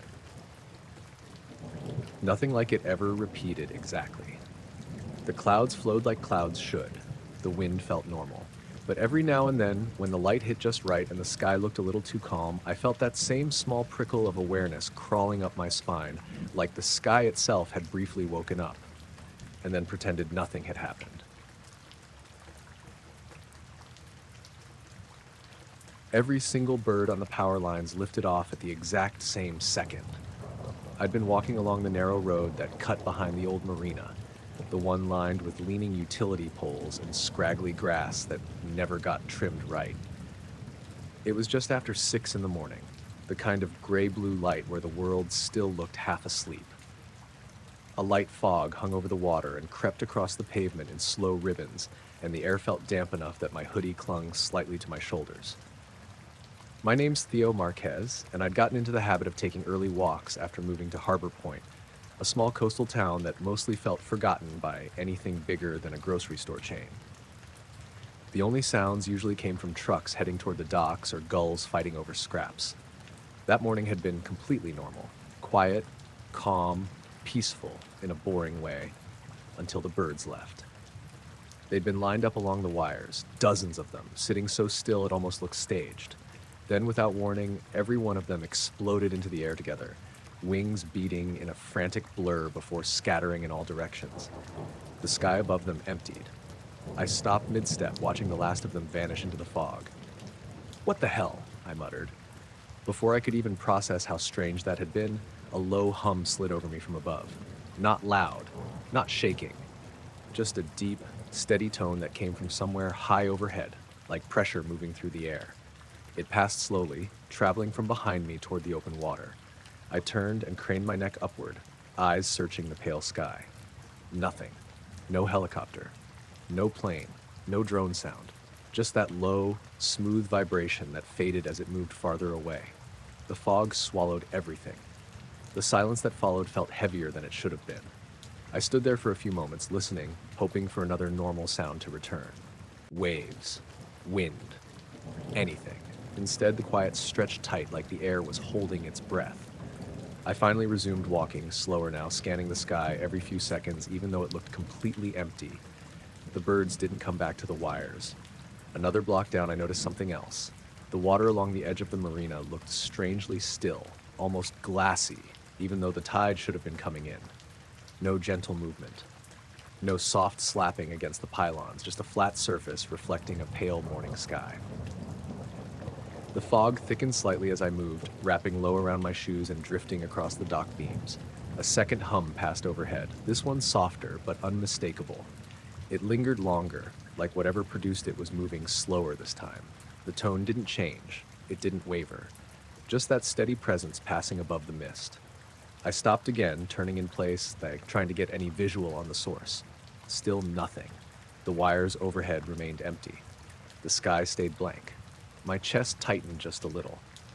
"Okay, this is weird," I whispered. I kept moving, hands shoved into my pockets now, trying to convince myself it was just early morning nerves doing their thing.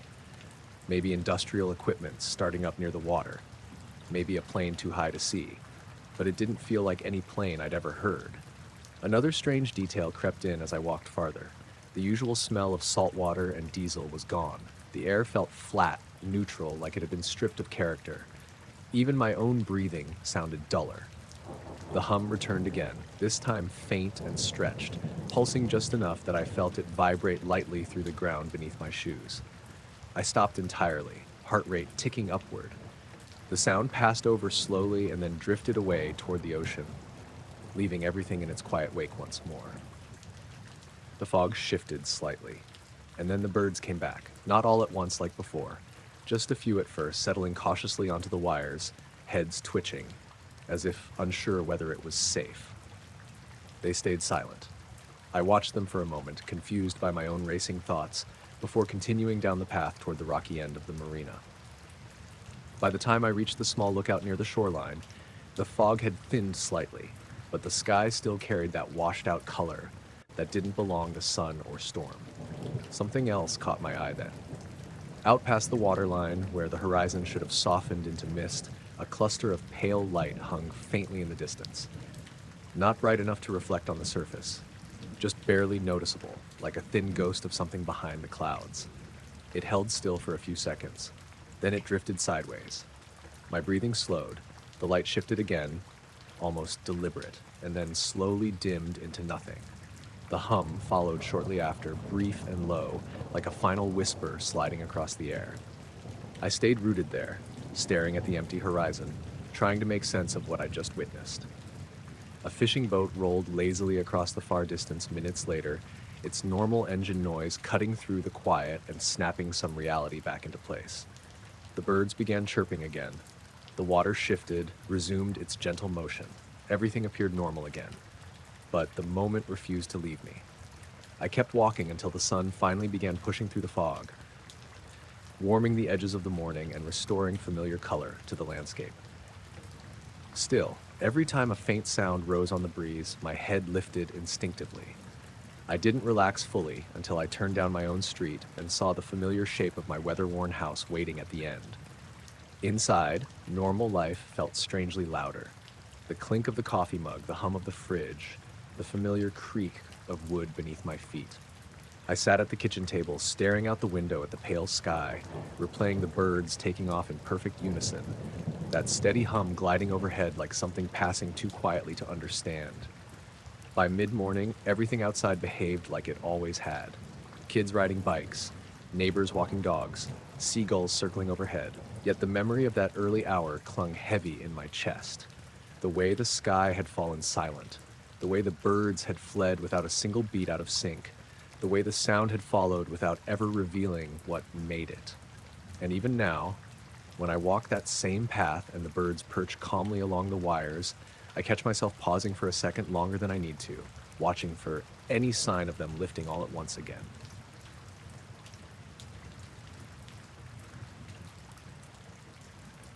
The air felt thicker the second I stepped onto the trail. It wasn't subtle either. I'd walked this same path behind Miller's Ridge 100 times before. It was my regular spot to clear my head after work. Packed dirt, scattered pine needles, a few loose rocks, nothing complicated. I could have walked it blindfolded. That afternoon, though, something felt off the moment my boots hit the first bend. The sky had that dull, overcast look that usually meant rain later, but it hadn't started yet. Just heavy gray clouds sitting low and stubborn. The trees looked normal. The birds sounded normal. Still, the air around me felt wrong, like it had weight. I slowed my pace without really meaning to. Every step took more effort than usual, like walking through humidity that shouldn't have been there in mid-October. My name's Trevor Hargrove. I lived about 10 minutes from the trail in a quiet edge-of-town neighborhood where most people waved but didn't really talk. I'd grown used to the peace. So the silence pressing in that day stood out immediately. The wind had dropped completely. Not a leaf moved. I continued forward, telling myself I was imagining things, but my shoulders stayed tense. The usual sounds faded into this weird, muffled calm that felt like being underwater without the pressure. About 50 yards ahead, just past the narrow section where the trees grew closer together, I saw it, a faint shimmer hanging between two trunks. It wasn't bright. It wasn't even clearly defined. Just a wavering patch of air that looked slightly distorted, like heat rising off asphalt. Except there was no heat. I stopped dead. My heart thudded harder than it should have for something so quiet.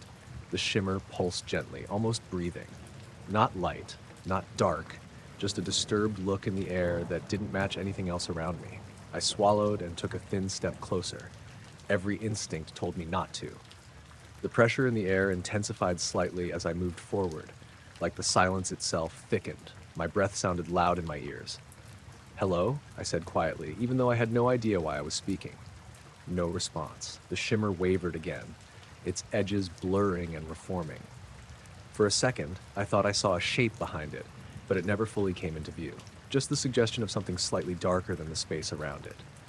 Then the birds stopped, all at once. No chirping, no rustle, nothing. The silence pressed so hard it almost rang. I froze, eyes locked on the distortion, and then it faded.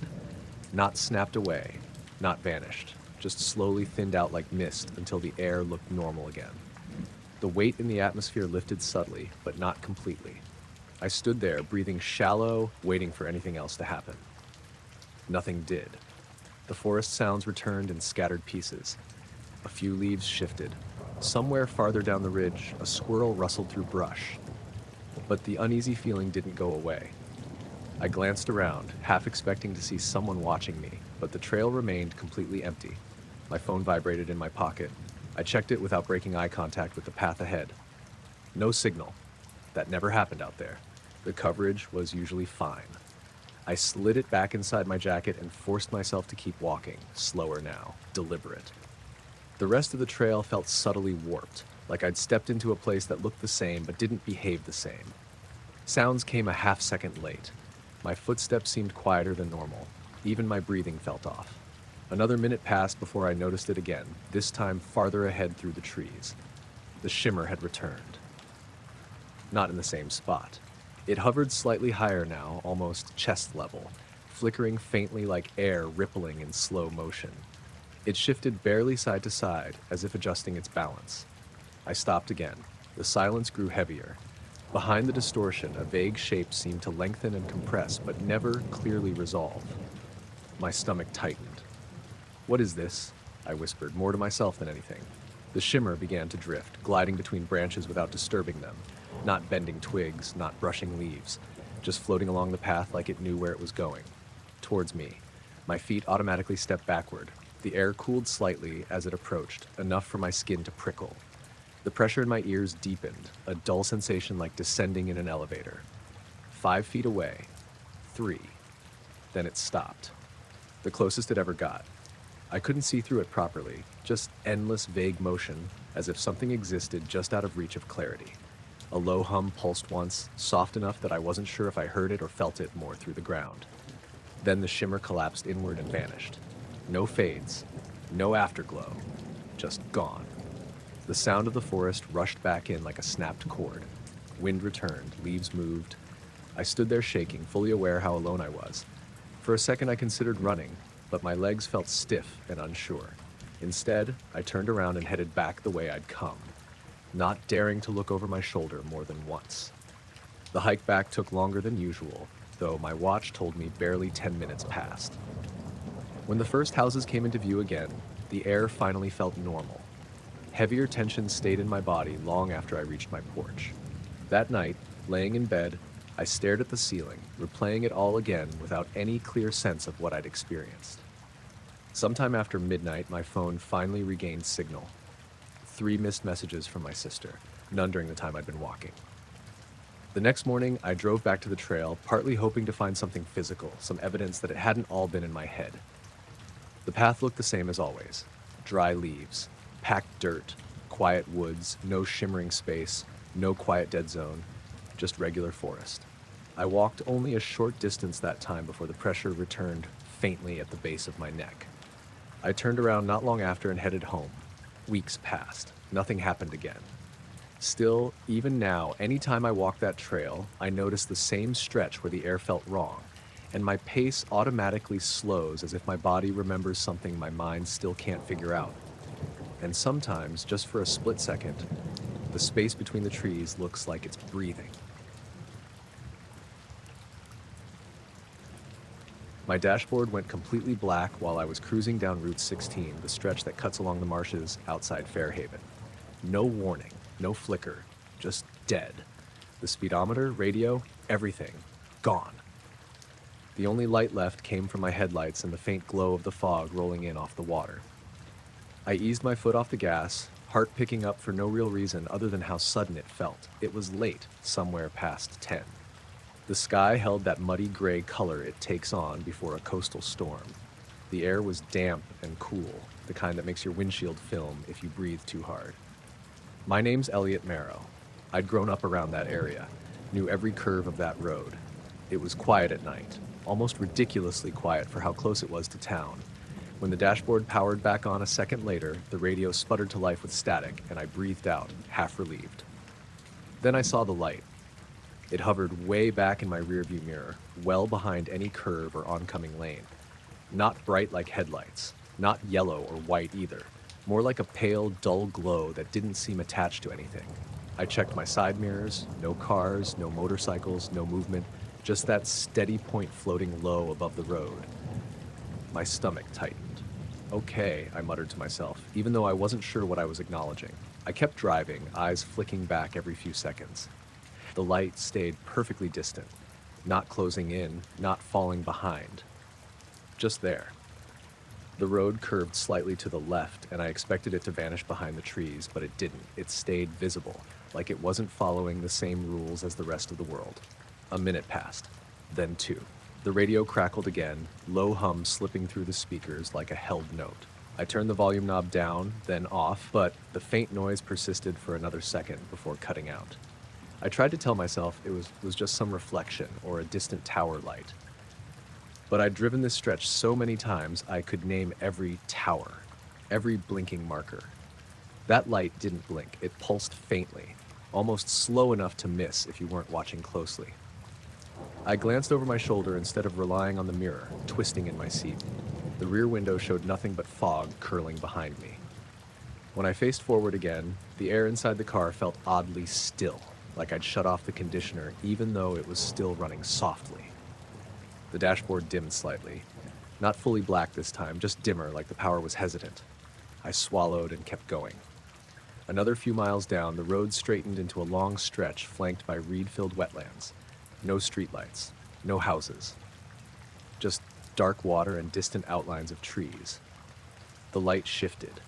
It rose higher, lifting above roadway level, floating now like it had no connection to the ground at all. The humming returned, softer, deeper, and this time it felt like it vibrated faintly through the steering wheel. I didn't speed up, I didn't slow down, I just drove, trying to act normal, like I wasn't being quietly watched by something I couldn't explain. My phone buzzed in the cup holder. I glanced down. No signal. That didn't make sense either. Coverage on that road was usually decent. I turned it off and placed it face down, suddenly not wanting to see another screen fail. The light behind me grew slightly brighter, not harsh, not blinding, just more defined. I checked the mirror again and noticed something else. The fog around it didn't behave the same way.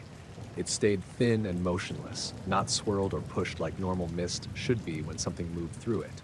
The dashboard cut out again. This time it stayed dark longer. My heart hammered as I drove through nothing but my own headlights, hands tense on the wheel. The engine kept running, thankfully, but the silence felt heavier, like the whole car had dipped into a pocket where sound didn't travel the same. Then it came back on, clock blinking, radio muted, speedometer glowing weakly, and the light was closer. Still distant, but noticeably nearer than before. A cold flush swept through me. I considered pulling over, but something about that idea sat wrong. Like stopping would somehow change the situation for the worse. So I kept moving. The humming grew faint again, synced loosely with the slow pulsing of the distant glow. My eyes burned from how focused I'd become. Every muscle felt tight, wired, waiting for something bigger to happen. But nothing did. No sudden approach, no dramatic shift, just that steady presence, pacing me at a distance. When I finally reached the first cluster of lights near town's edge, the glow wavered slightly.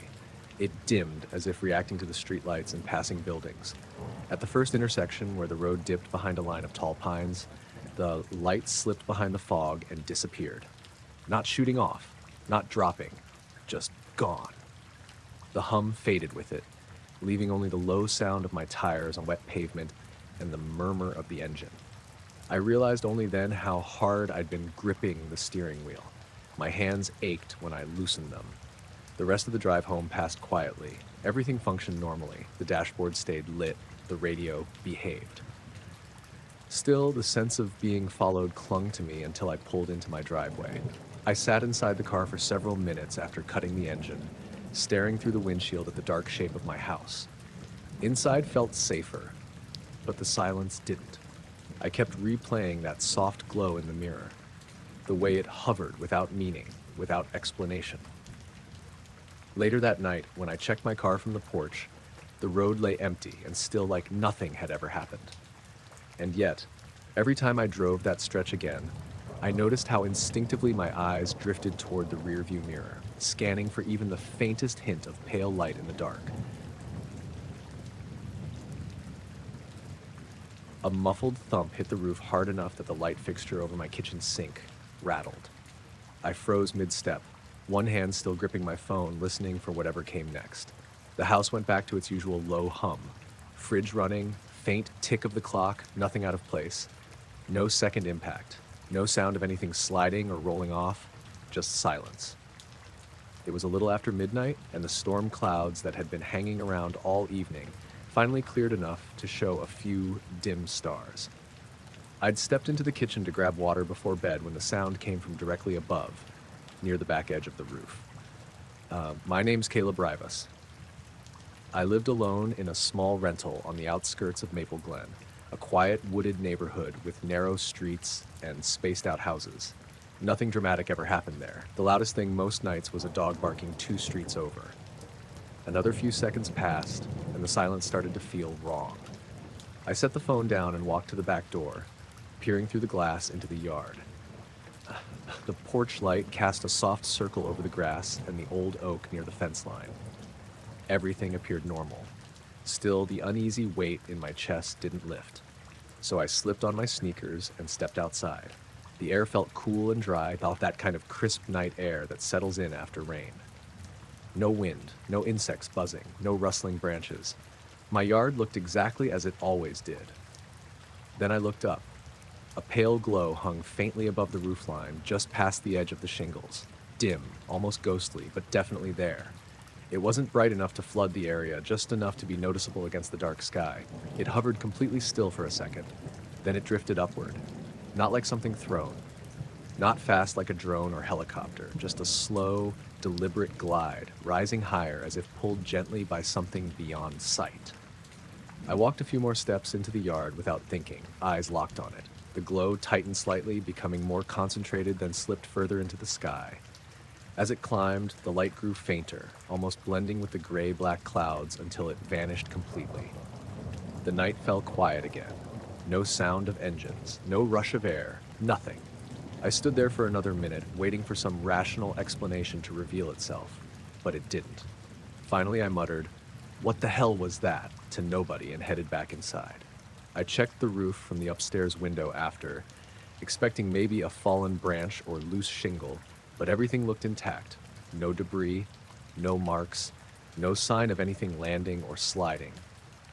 I went to bed with the feeling brushing lightly at the back of my mind, like someone standing just out of view. Sleep didn't come easily.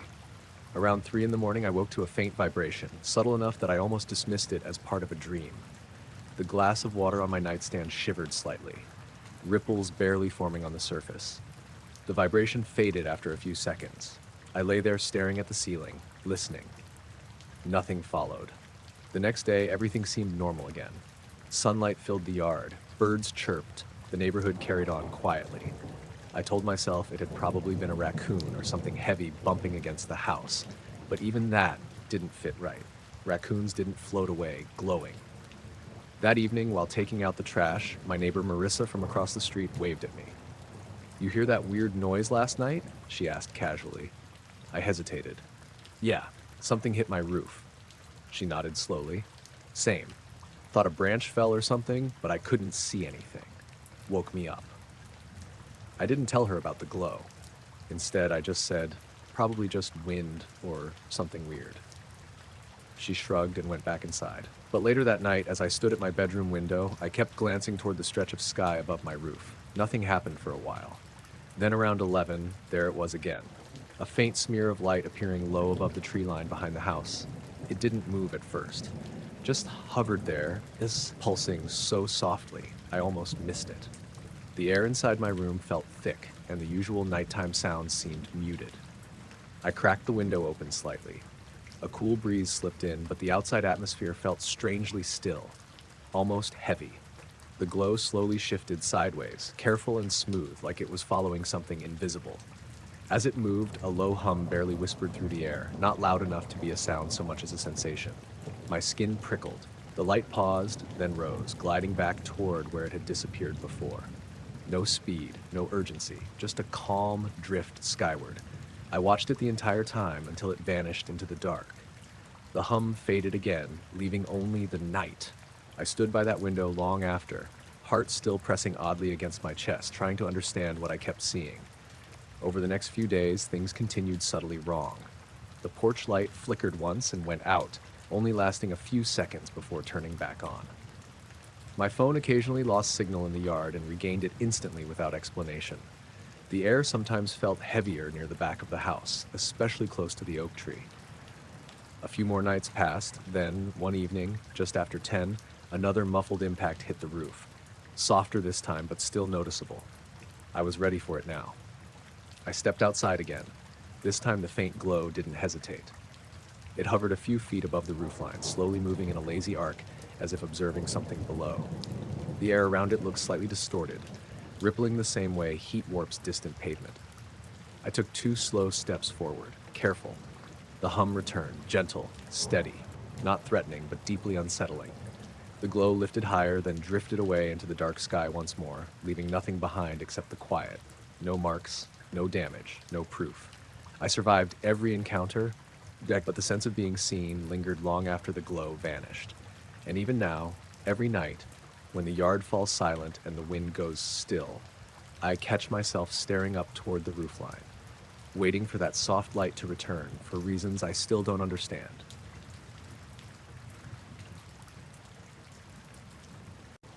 A dark shape slid across the stars so smoothly that at first I thought my eyes were just tired.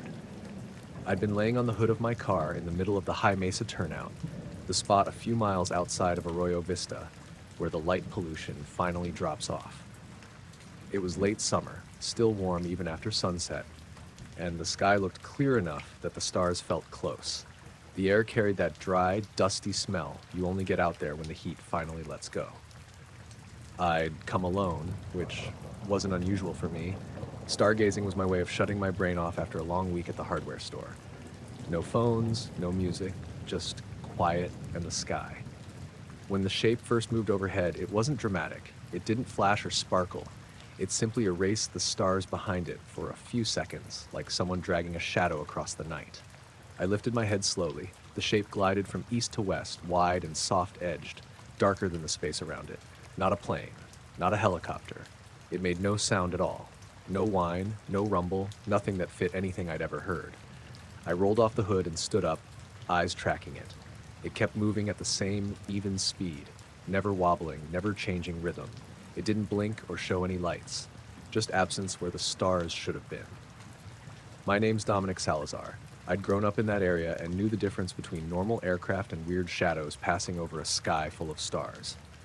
This thing didn't fit any of it. I leaned against the driver's side door and kept watching. The shape eventually slipped beyond the brighter band of stars and into the darker stretch toward the horizon where the desert met the hills, and then it was gone.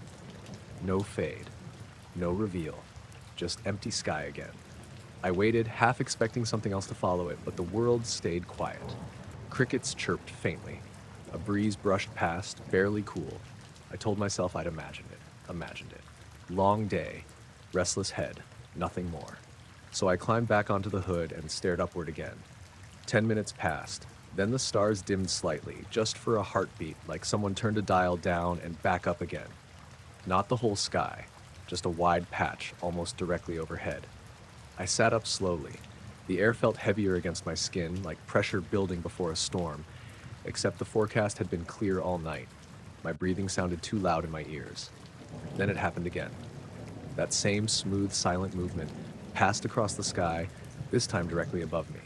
Closer. The shape wasn't sharp enough to define, but it was definitely there. A broad shadow slipping over constellations I knew well enough to notice when they disappeared. I strained to see its outline, but the edges blurred like it didn't want to show itself fully. No sound, not even the faint rush of air. It glided past, slow and measured, like it had time. My heart started thudding harder. Not from panic, but pure confusion mixed with something colder underneath. I wasn't scared yet, just unsettled in a way that felt quiet and deep. When it cleared the stars again, the sky returned to normal, but the stillness lingered. A minute later, my phone buzzed beside me on the hood. I picked it up instinctively. No signal. That didn't make sense out there. Even in bad pockets, I usually had something. I slid it back down without checking again and kept staring upward. The desert fell into an odd quiet then. No crickets, no brush rustle.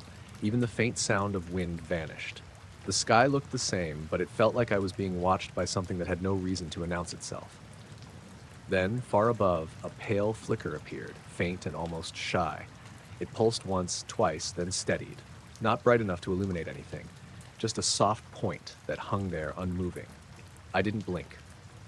The dark shape returned beneath it, moving even slower now, drifting in a line that didn't follow any normal path. It didn't cast shadows or block moonlight because there wasn't any strong moon that night. It only swallowed small islands of starlight as it went. My throat went dry. I whispered without thinking, "What are you?" No response. The flicker above dimmed slightly, then both the dark shape and the light slid toward the edge of the sky, gradually leaving my view like something backing out of a room. I waited. The stars filled in the gaps they'd left behind. The quiet began to feel too big. Eventually, the desert sounds crept back, one by one, cautious and ordinary, like nothing strange had passed through. I stood there for a long time after, just breathing, trying to line up what I saw with anything familiar. I couldn't. Eventually, I got into my car and drove home, the headlights carving narrow tunnels through the night road. The dashboard clock showed I'd been out there almost 40 minutes longer than I realized. When I pulled into my driveway, the sky above my house looked calm and empty. Over the next few nights, I returned to the same turnout, half out of curiosity and half because something in me needed to understand what I'd seen. The sky stayed normal every time, except once, just once, when a faint strip of darkness moved quietly overhead, barely noticeable, like a slow blink across the stars that left no mark behind. A sudden, almost physical urge hit me to look up, like someone had just called my name without making a sound. I stopped mid-step on Cedar Loop, the quiet stretch of road between my place and the corner store. It was just past dusk, the sky still holding faint traces of blue, but the streetlights had already clicked on. A humid haze hung in the air from the rain earlier, giving everything that soft, muted look. I tilted my head back. Above the line of split-level houses and power lines, a pale light hovered faintly, not bright enough to glow, but not dim enough to ignore. It looked like it was keeping pace with me, as if it had been drifting above my path the entire time without me noticing. The weirdest part wasn't the light itself. It was the way I knew to look. My name's Darren Holt. I lived on the south edge of Pine Brook, a quiet suburban area where nothing ever really happened. My biggest excitement most weeks was figuring out what was wrong with my lawn or listening to my neighbor's lab bark at squirrels. But that evening, standing on cracked pavement with my grocery bag biting into my wrist, I felt like the air around me had suddenly changed. The light slid forward at the same speed I'd been walking, staying slightly ahead, maybe 30 feet up in the air. It didn't pulse or flicker. It just stayed. I took a slow step forward. It moved too. A small knot tightened in my chest. I looked around instinctively, half expecting someone else to be pointing at the sky or recording it with their phone, but the street stood empty. No cars, no kids, no dog walkers, just me and that quiet glow. I started walking again, slower this time. The light drifted along my path like it was casually accompanying me. It didn't feel aggressive or fast, just present. After a few seconds, a strange stillness settled over the neighborhood. The usual sounds faded. No wind through leaves, no breeze. Even the distant hum of traffic felt muffled. I swallowed and tried to laugh it off. Okay, that's new, I muttered, more to break the tension than out of humor. The light shifted slightly to the right, hovering above the center of the road now instead of the sidewalk. As it moved, it left the faintest shimmer in the air, like the atmosphere itself was bending around its path. My phone vibrated in my pocket. I pulled it out quickly, hoping the screen wouldn't die like some bad movie trick. No signal. That also made no sense. Coverage was solid in that area. I slipped it back in and kept my eyes fixed upward. A soft pressure pressed against my ears like the beginning of a change in altitude. Not painful, just strange. I walked another half block. The glow matched every step. My breathing turned shallow without me realizing it. Then, without warning, the light slowed. I stopped. It stopped too. The neighborhood appeared normal. Quiet houses, the outline of Mr. Randall's old sedan parked crookedly in his driveway, a porch light flickering 2 doors down. Everything familiar, except the sky. The pale glow hovered almost directly overhead now. I leaned my head back more, craning my neck. The edges of it blurred softly, making it impossible to define the shape perfectly. It might have been round, it might have been elongated, the silhouette never fully formed.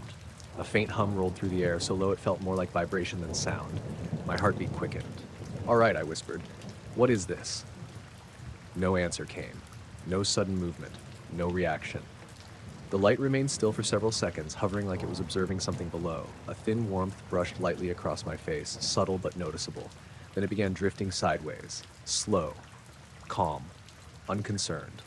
It moved toward the tree line that bordered the darker side of the street, slipping past the rooftops at an angle, the glow fading just slightly as it traveled.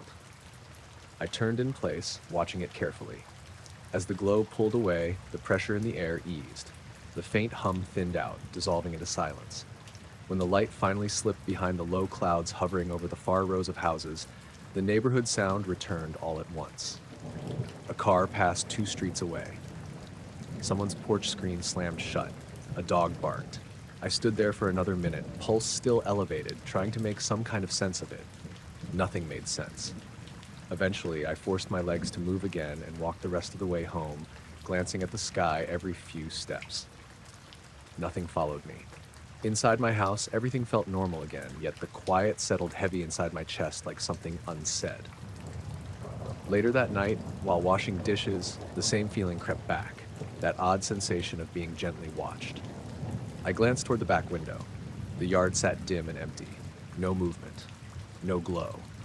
But when I stepped closer to unload the dishwasher, I noticed the air beyond the glass flicker faintly once, then settle. Over the next few nights, similar things happened. Nothing as clear as that first evening, but small moments that didn't line up. The porch light shut off unexpectedly and turned back on minutes later without me touching the switch. My phone lost reception only in certain spots of the yard. The pressure in the air returned briefly every time I stood near the driveway. Once, while walking the same road again just before sunset, I felt that strong tug to look up. I lifted my head. Far above the rooftops, almost blending into the pale sky, a tiny glow slid quietly across the horizon before fading into the thinning clouds. It didn't follow me that time. It didn't stay. Just passed. And left me behind, wondering what part of the evening had drawn its attention in the first place.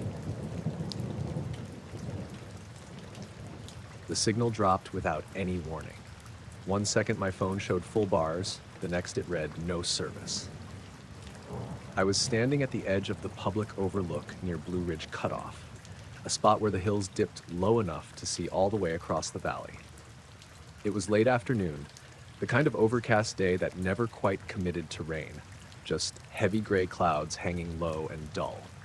A chill crept through the air even though it was still technically spring, and the breeze smelled faintly like damp soil and pine. My name's Julian Mercado, and I'd pulled over there just to stretch my legs after a long drive from work. No big reason. The road behind me stayed quiet, and down below the trees and brush swayed gently in the wind. I frowned at my screen and gave it a tap, thinking it was just lagging. Still nothing. I waited a few seconds, then switched airplane mode on and off. No change. The phone felt warm in my palm for no reason, even though I hadn't been using it much at all. Great, I muttered. Normally, even in that area, I still had at least one bar, but now it stayed blank. I stepped closer to the railing, looking out across the hills while waiting for the signal to return. The clouds pressed low, almost flat in their stillness. The air felt oddly quiet, like the background noise of the world had been turned down just a little. I glanced left and right. No one else stood at the overlook. No cars pulled in. No distant chatter carried on the wind. A faint pressure hung in the air, not strong, just enough to make me aware of it. I checked my phone again. Still dead. I sighed and slid it into my pocket, deciding I'd just give it a minute. Sometimes the service came back on its own. Another minute passed. No change. I could still hear the whisper of wind through the tall grass and the faint creak of the metal railing as it shifted under my weight, but something about the overall quiet felt wrong in a way I couldn't put my finger on. Then the sky flickered. Not lightning, not a clear flash. More like someone turned up the brightness for half a second, a pale wash of light spreading across the low clouds before settling back into gray. It was subtle enough that I could have talked myself out of seeing it if it hadn't made my eyes widen instantly. "What was that?" I whispered. I tilted my head back, scanning the cloud cover for any sign of break or movement. The overcast remained thick and uniform, no shape or source for that brief light. My phone vibrated slightly in my pocket. I pulled it out quickly. Signal bars reappeared, full again like nothing had ever happened. Before I could even react, the sky flickered again, a wider pulse this time, more visible. The clouds brightened faintly, bathing the overlook in a pale, cold glow that lasted just a second longer than before, then vanished. Still no sound, no thunder, no crackle, no rumble, Just light and then nothing. My mouth felt dry. I stepped away from the railing, heart tapping harder than made sense for something so quiet. I checked my phone screen instinctively. Everything worked. Messages loaded. Notifications appeared that had been delayed just a few minutes before. It was like time itself had paused for a beat and then snapped back into place. The air felt thicker now, as if the light had left a faint residue behind it. I glanced toward the tree line below, half expecting something solid to be moving out there now that the sky had reacted.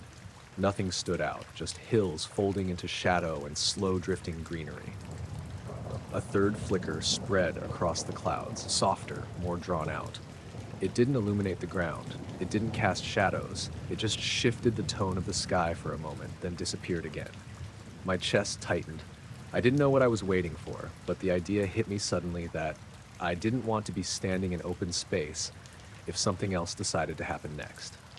I tucked my phone into my jacket and turned slowly toward my car. As I walked, the feeling of being watched crept in bit by bit. Not a sudden realization, just that subtle sense that something beyond my normal sight had become aware of my presence. I forced myself not to look back immediately. Then I did anyway. The overlook stayed empty, the railing cold and worn, the sky dull and heavy, no extra light now. I reached my car and opened the door, glancing up one more time before getting inside. The clouds remained motionless. The dull gray horizon didn't shift. I slid into the driver's seat and shut the door, sealing myself into something familiar and contained. The faint hum of the engine starting felt more comforting than I expected. Still, I didn't drive off right away. Another flicker brushed the sky, even fainter this time, like the pale memory of the last two pulses. And then, silence settled back in. I put the car in reverse. Halfway through pulling back, my phone buzzed against my thigh. A text from my friend Naomi. "You back yet? Signal cut out when I tried calling." I stared at the message longer than necessary. "Just stopped a second," I typed. "Weird service out here." No more flickers followed as I eased onto the road. The drive home stayed quiet, the world outwardly normal again. Trees blurred past, the road stretched in its usual winding line. The faint vibration of tires against pavement grounded me with every mile. Still, every time the clouds seemed to brighten just slightly from passing sunlight or reflective glare, my spine stiffened. By the time I reached town, the sky had cleared enough that bits of pale blue peeked through the upper layers. Life continued around me like nothing had happened. But the subtle break in the sky lingered in my thoughts, lodged there without explanation. When I finally parked outside my apartment and stepped out, the phone worked normally again. Bars full, notifications lining up as if nothing had interrupted them at all. I glanced upward one more time without really thinking about it. The sky remained its usual muted gray, drifting slowly, no sign of that pale flash anywhere. Still, the memory of that quiet flicker stayed with me.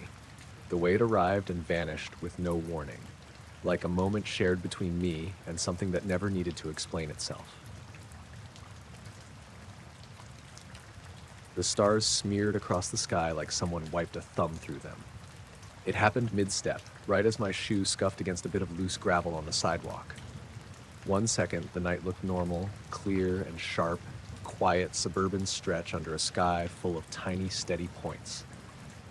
The next, everything above me stretched and blurred, like the whole roof of the world had been dragged sideways. I stopped walking without meaning to. My name's Marcus Lavoie, and I'd taken that same late-night route 100 times when I couldn't sleep. Just a slow loop around the neighborhood, past the closed coffee shop, the old playground, and the row of ranch-style houses that all looked identical in the dark.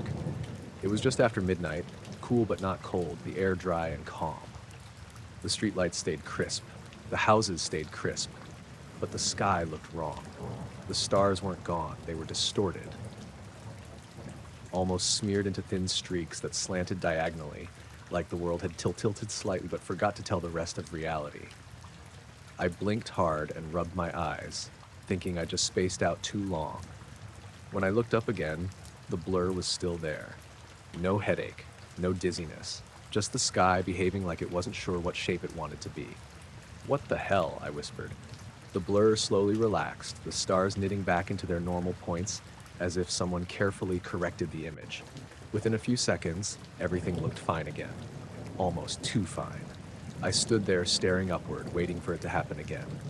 Nothing changed. I released a breath I hadn't realized I was holding and forced myself to keep walking, pretending it hadn't rattled me more than it should have. A block later, another strange moment hit. The air went quiet in a way that didn't quite make sense. Not full silence, just dulled, like listening through cotton. I slowed and turned my head, scanning the street. No cars, no barking dogs, no passing wind through the trees, just the faint hum of a distant transformer and my own steps. I kept moving, trying not to let my mind spiral, but my eyes kept drifting back up to the sky. It looked normal now. Too normal. As I rounded the corner toward Oak Ridge Lane, the streetlight ahead flickered slightly, just once, and then steadied. I didn't remember it ever doing that before. My pulse picked up. I checked my phone quickly. 12:18 a.m. Everything else worked. No missing signal. No alerts. I put it back in my pocket and kept walking.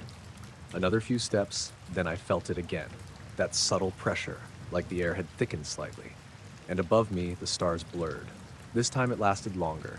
The sky warped gently, not violently, just enough that every point of light smeared into thin ghostly trails. The clouds that drifted across the edges stretched in strange shapes, as if moving through slow liquid. I froze in place. My hand tightened around my phone instinctively, but I didn't lift it to record anything. The thought barely crossed my mind. I just watched. The blurred stars didn't pulse. They didn't flicker. They just stayed wrong for several seconds. Then slowly, like a lens turning back into focus, everything snapped back into crisp alignment. The sky returned to normal. The sidewalk beneath my feet remained solid and unchanged. The houses didn't look any different, but I didn't move right away. My breathing felt shallow, uneven. All good, I murmured, trying to convince myself. Just tired. But the strange stillness lingered. I glanced behind me. Empty street. The soft glow from porch lights and the orange wash of street lamps created long shadows that stretched across driveways. Every normal detail felt slightly too sharp now, as if my senses had adjusted to something new and didn't know how to go back. Then the wind picked up again, rustling the leaves on the trees, and the neighborhood slowly returned to its usual nighttime rhythm. I kept walking, but I changed direction, heading back toward my place sooner than planned. Another block passed with no incident, and I started to feel almost foolish, like I'd imagined the whole thing. Just as I reached the intersection near my apartment, the stars smeared for a third time. This time they shifted sideways, like the entire sky slid a fraction to the left before settling back. My stomach dropped.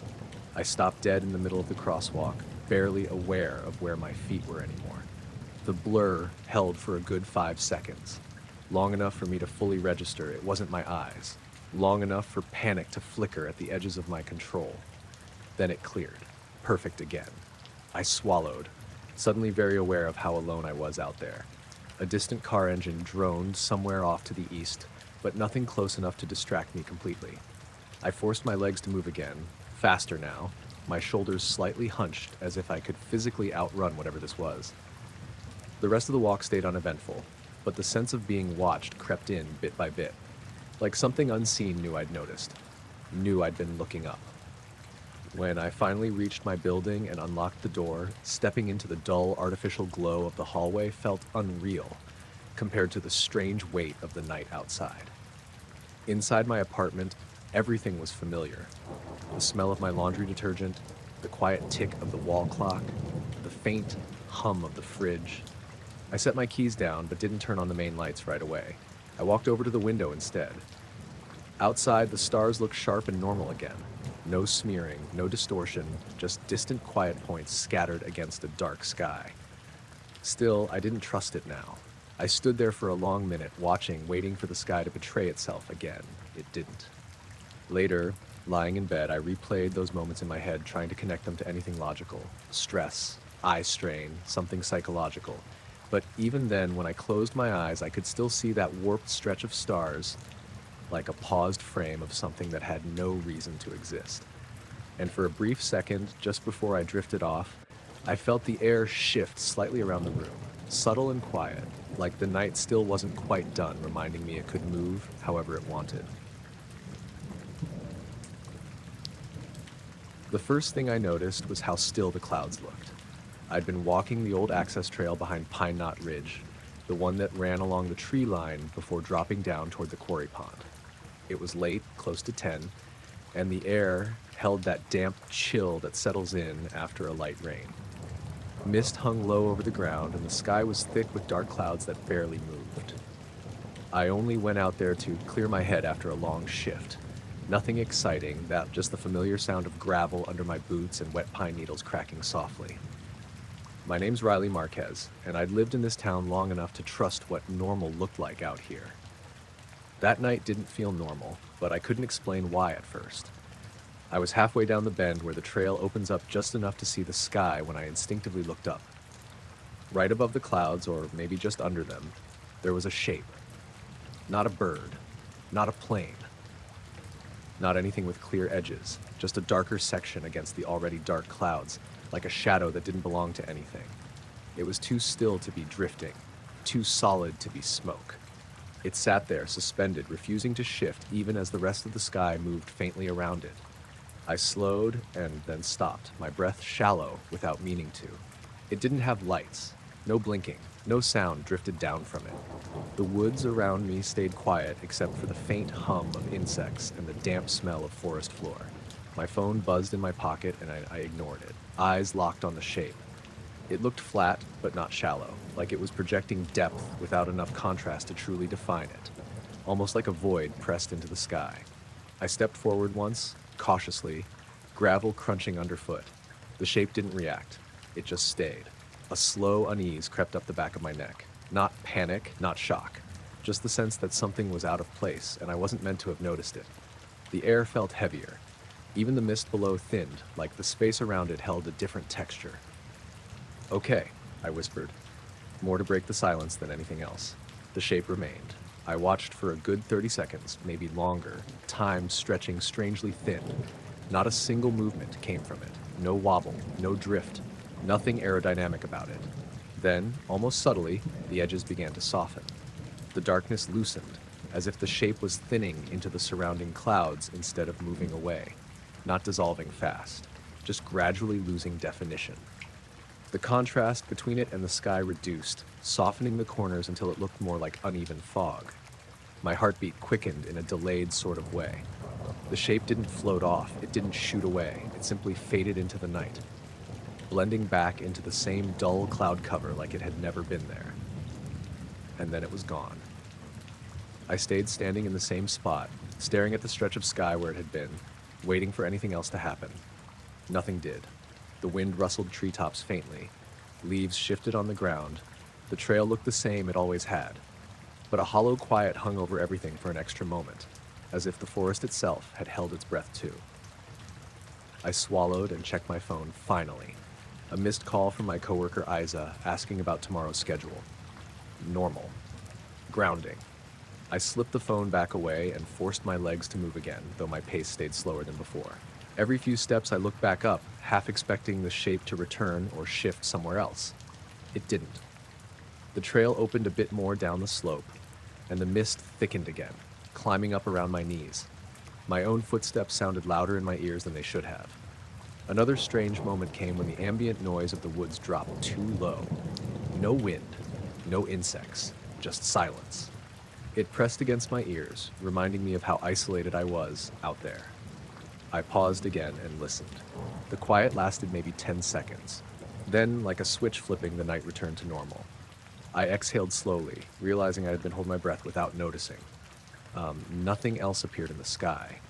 Still, the idea of there being something capable of sitting that still, that quietly, unsettled me more than if it had darted away. I turned back toward the trailhead, not ready to go deeper into the trees. As I walked, a flashlight beam flicked through the darkness ahead.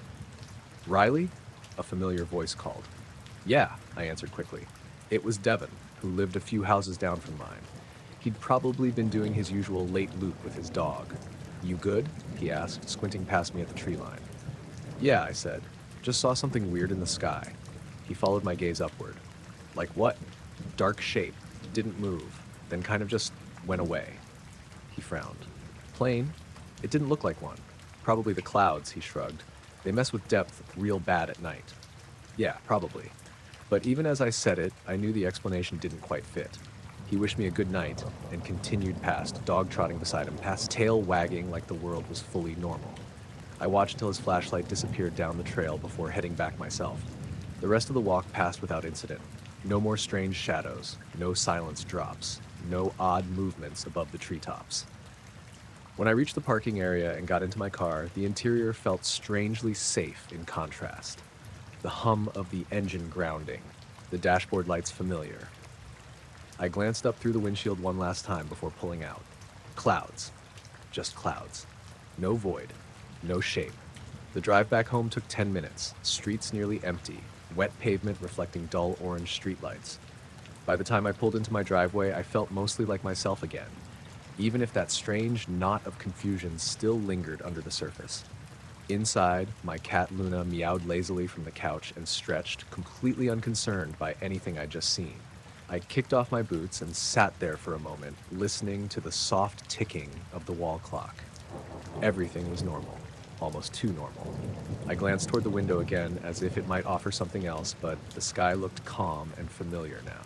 Still, when I finally crawled into bed, the memory of that impossible stillness stayed with me. That quiet, dark silhouette pressed against the night, dissolving as if it had never needed to justify its presence in the first place. The light didn't behave like anything I'd ever seen on that stretch of road. I was driving east on County Route 17, the road that cuts straight through miles of flat farmland just outside of Glenora. It was early evening, that soft, dusty hour right before the sun fully disappeared, and the sky had that washed-out orange look that made every field seem endless.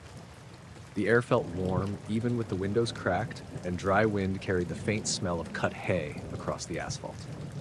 I'd taken that road 1,000 times. I knew every curve, every broken reflector, every stretch where the corn leaned too close to the shoulder. There wasn't supposed to be anything new out there.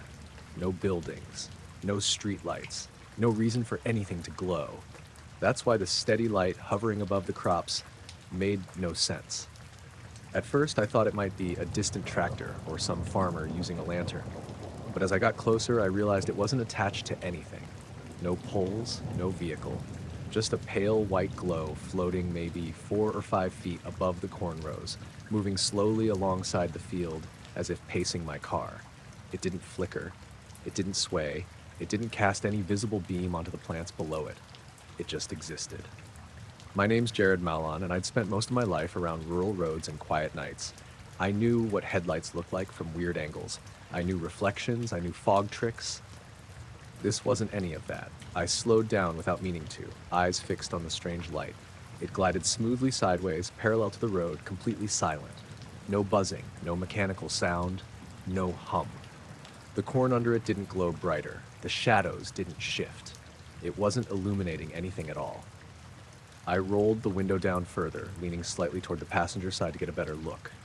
Warm air rushed over my forearm, but the light stayed steady, just drifting. "What are you?" I said under my breath.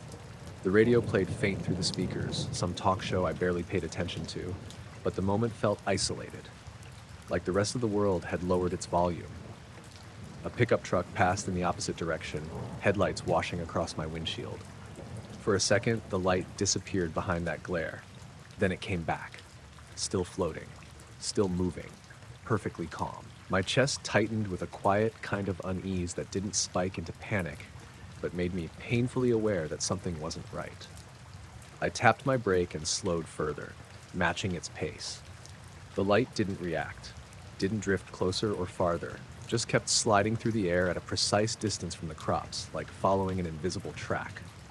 I glanced around, trying to spot any wires, structures, or poles that might connect to it. There was nothing but open fields in the fading sky. The sun dropped lower, brushing the horizon in faint gold. The light didn't change. I watched it for what felt like a full minute, though time moved strangely thin in that moment. Then, without warning or buildup, it slid slightly upward, angled just a bit, and vanished. Not faded, vanished. 1 second it was there. The next, nothing. The space it occupied returned to the dull green of the crops and the low light of evening, as if the air had never held anything at all. I felt my hands tighten on the wheel. "Okay," I muttered. Okay, no. I slowed almost to a stop, eyes scanning the field where it had hovered. I half expected it to reappear or pop up behind a row farther down, but the field stayed empty. Wind brushed through the corn, rustling leaves softly. The normal quiet of farmland returned. Still, the sense of something lingering didn't fade. I started driving again, faster now. The rest of the road felt stretched out, like my mind refused to go back into normal mode. Every shadow between the rows felt heavier, like it might move again. A mile or so down, I glanced back in my rearview mirror. Nothing, just dust, distant sky, and empty road. I tried to shake it off. Maybe it had been a reflection from the angle of the sun. Maybe a drone. Maybe something small and weird that just happened to look wrong. But the way it hadn't cast any light bothered me. Everything that glows lights something else. This thing didn't touch the world around it at all. When I finally reached the outskirts of town, the usual sight of streetlights and houses eased some of the tension in my shoulders. I passed the old feed store and the gas station where I sometimes stopped for coffee, pretending everything felt normal again. Still, every now and then I caught myself checking the edge of the fields as I drove through, just to see if that same pale glow would slide back into view. It didn't. By the time I parked in my driveway, the sky had deepened into blue-gray. Crickets had started up. A soft breeze passed through the trees. I sat there a moment with the engine off, listening to the quiet tick of cooling metal. "You saw something weird," I whispered, mostly to myself. Inside, the house felt warm and steady, familiar. My dog, Palmer, greeted me at the door like always, tail wagging lazily. The normalness of everything grounded me enough to stop replaying that floating light for a minute. After dinner, though, when the sky fully darkened and the land returned to shadow, curiosity tugged again. I stepped out onto the porch and looked toward the same direction of farmland, trying to spot anything out of place. The fields lay dark and calm. No light, no movement, just a wide stretch of quiet, breathing earth. I stood there longer than necessary, letting the night sounds soak in, trying to convince myself the moment had passed. But somewhere deep down, a part of me stayed alert, like the night itself had shown me a side of it I wasn't supposed to fully understand.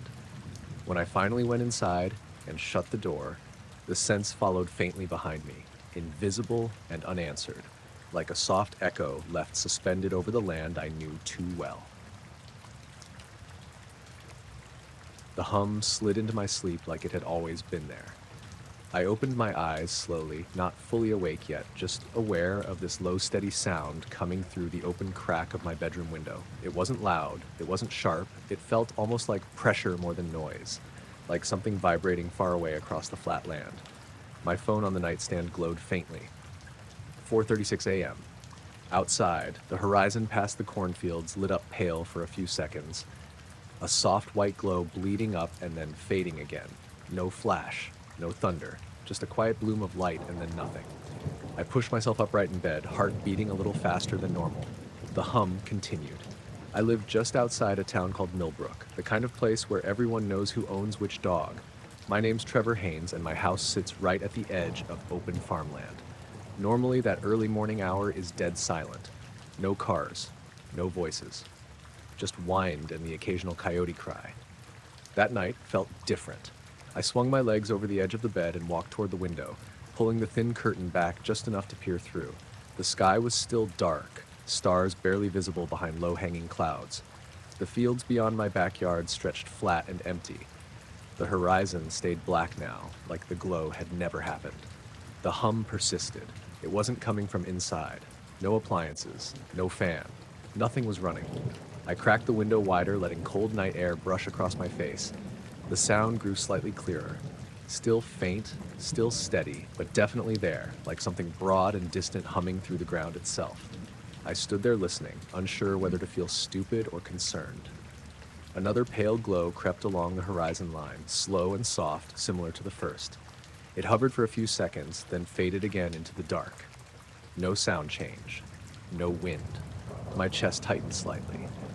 I stepped back from the window and glanced around the room, as if something inside might suddenly explain this. Nothing moved. Shadows sat where they should. The house creaked normally. The hum carried on. I pulled on a hoodie and slipped my feet into boots without turning on any lights. For reasons I couldn't fully explain, I wanted to see it more clearly. Outside, the night air felt damp and cool against my skin. A faint mist clung low over the grass. Everything smelled like wet earth and cold air. The hum filled the open space more noticeably now. Not louder, just impossible to ignore. I walked slowly toward the back fence, eyes fixed on the horizon beyond the fields. The land stretched wider there, uninterrupted by buildings. Another glow rolled over the far end of the world. Pale, wide, and oddly calm. It looked like dawn trying to start, but giving up halfway through. I swallowed and kept staring. The glow faded after a few seconds, the sky returning to its usual blackness. The hum never wavered. I felt strangely small, standing alone in the middle of my yard at a time when the rest of the world slept. "Okay, what is this?" I muttered. No response. The sound drifted across the open space, low and smooth, like air moving through something massive out of view. I walked a little farther, just to the edge of where the tall grass met the fence. The night around me stayed perfectly still. No crickets, no birds. Even the usual rustle of leaves felt muted. Then the horizon blossomed white again, brighter this time, still not harsh, just more present. The glow pulsed faintly, slow and deliberate. It didn't race across the sky, it didn't flicker. It just hovered low, as if resting against something far away I couldn't see. The hum deepened, almost imperceptibly, but enough that the change made my spine tighten. I stepped back a pace, unsure if that made more sense than standing still. My eyes stayed locked on the light as it slowly faded for the third time. The sky darkened. The fields returned to shadow. The hum softened slightly, but remained. From the corner of my eye, I noticed a faint shimmer moving just above the crop line, far off in the distance. Not a solid shape, just a slight distortion, like air bending. I squinted, trying to focus. The shimmer drifted once, then twice, then stopped. Then it vanished. I felt a chill run through me that had nothing to do with the night air. I took a slow step backward, boots crunching softly against the damp soil. The hum slowly diminished as if moving further away, though the fields never showed movement. Silence crept back gradually. Within seconds, the night returned to its normal stillness, broken only by wind brushing the grass. I stood frozen where I was, staring into the darkness that had just held something undeniably strange. Nothing returned. The horizon remained quiet. No more glow, no more sound. I waited another minute, then another, until my breath visibly puffed in the cool air. Slowly, reluctantly, I walked back toward the house. The porch light flicked on when I stepped close, casting familiar yellow over the steps. The normal hum of my refrigerator through the wall grounded me again, pulling me back into the ordinary. Inside, everything felt the way it always had. Same dim hallway, same quiet ticking clock on the wall. Still, the memory of those few seconds clung to me. I stayed awake the rest of the night, lying on top of the covers, staring at the ceiling, listening for the hum to return. It didn't. Morning light crept in, pale and normal through the curtains. Birds resumed their usual chatter. A tractor somewhere down the road kicked to life as it always did. The fields looked the same, the horizon ordinary. Later that afternoon, I asked my neighbor Clara if she'd heard anything strange overnight. She shook her head. Slept like a rock. I didn't push it further. That evening, when the sun started dropping and shadows stretched long over the land, I found myself glancing toward the same spot on the horizon more than I realized. Nothing appeared. The sky stayed calm. But that night, just before sleep took me again, I caught the faintest vibration through the window frame for half a second, like a whisper of the same hum, distant and gentle. Then it disappeared, and the darkness settled back around the house like it always had, quiet and familiar, as if the wide open land simply chose not to speak again.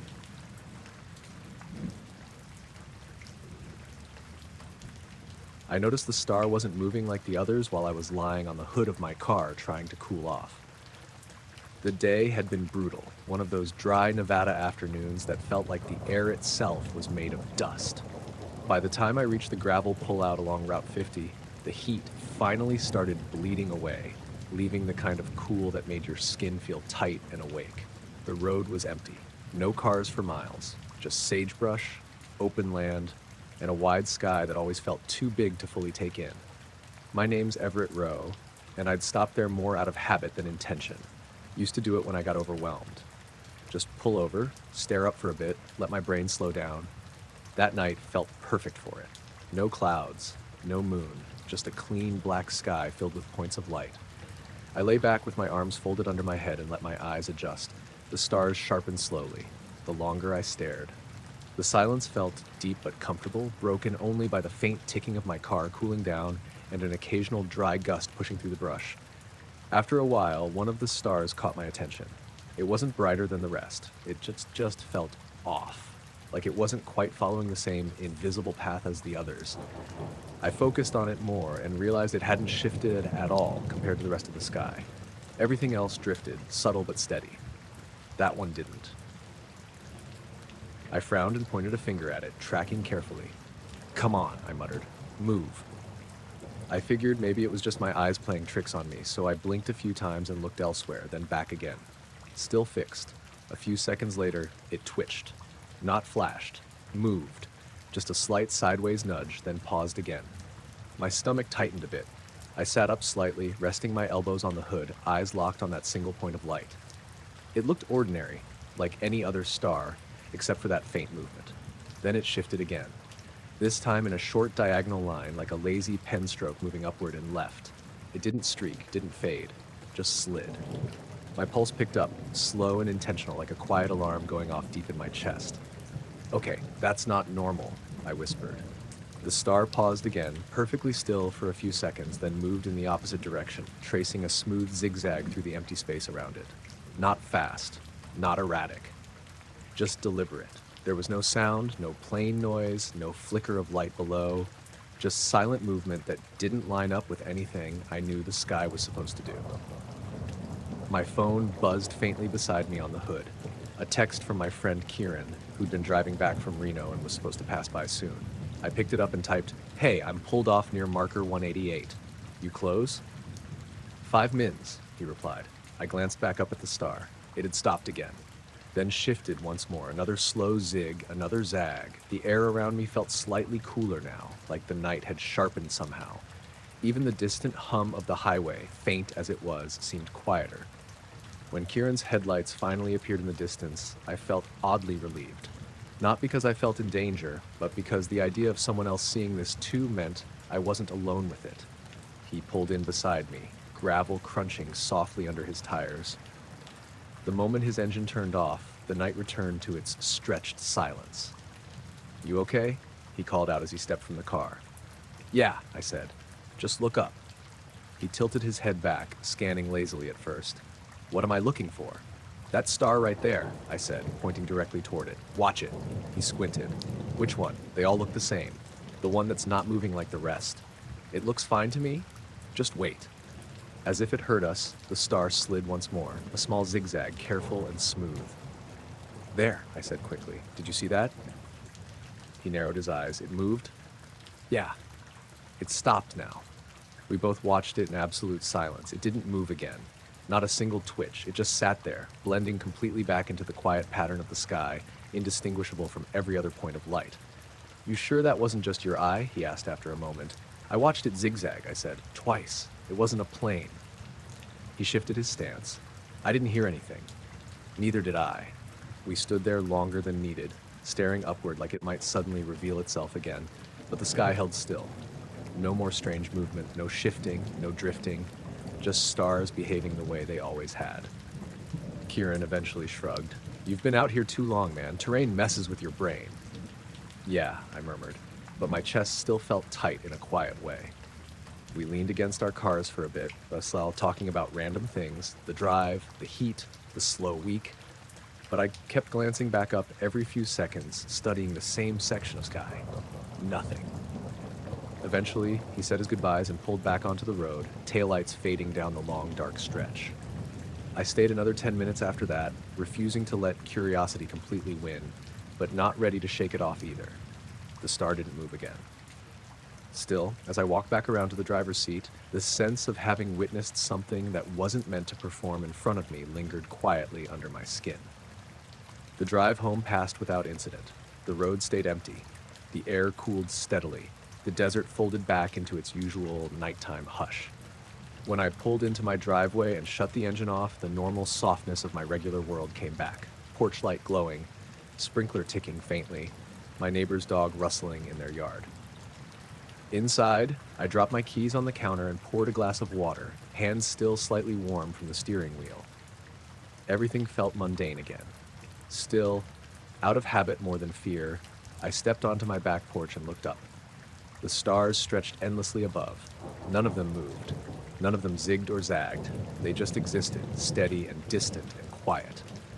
I stayed a minute longer anyway, just to be sure, before finally heading inside and letting the door close gently behind me. The knock came at my door before I'd even finished my first cup of coffee. I just rolled out of bed, still half asleep, and I almost ignored it because it was too early for anything good. When I opened the door, my neighbor Marlene stood there in her housecoat, hair still a little wild, eyes wide in a way that made my chest tighten before she even spoke.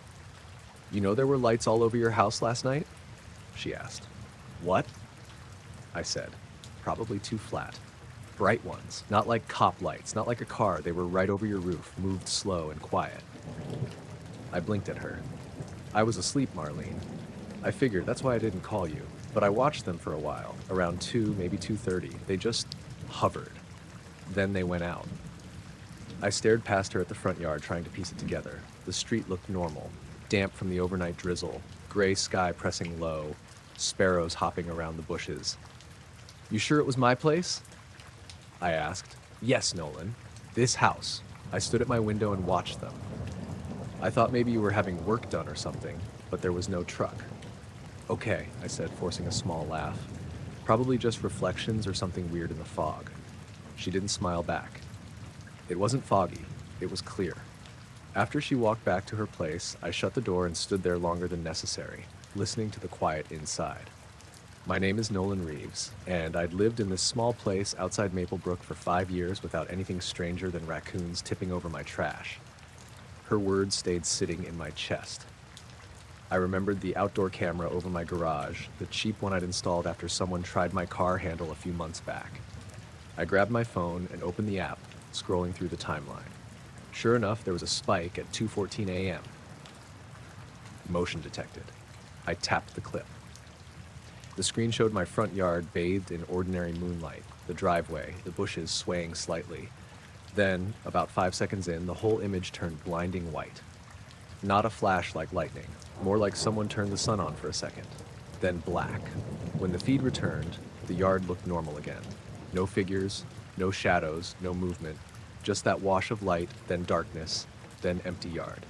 I watched it 4 more times, hoping I missed something. There was nothing. I checked the timestamp. It skipped from 2:4:36 to 2:15:59. A minute and 23 seconds just gone. I felt a chill that didn't match the temperature in the room. I tried the backyard camera next. Same thing. Slight brightening, full whiteout, then normal image with an awkward gap in time. Nothing else registered. No movement across the yard. No car headlights sweeping past. No branch swaying violently. Just that soft burn of light and missing time. I sat on the edge of the couch, staring at my phone, listening to the hum of the fridge and the faint ticking of the wall clock. My dog, Rufus, wandered in and sniffed my leg before settling at my feet, calm and unbothered. "You notice anything last night?" I asked him, half joking. He just yawned. All morning I kept checking the feed, replaying the same moment. Around noon, I stepped outside to look around the property. The grass looked the same. No scorch marks, no depression in the dirt, no anything. If I hadn't seen the video, I never would have known something had happened. The rest of the day dragged. Clouds rolled in thick and low, the air heavy and damp. The normal sounds of the neighborhood drifted around me, but felt oddly distant. That night, I left the porch light on and kept the camera feed open on my tablet, set beside the couch. I didn't tell anyone else. Didn't feel like trying to explain how a white light erased a piece of time without sounding ridiculous. Around 1:30 a.m., Rufus lifted his head suddenly. "What is it?" I murmured. He stared toward the front door but didn't bark. A few seconds later, my tablet screen flared white. The camera feed vanished into brightness again.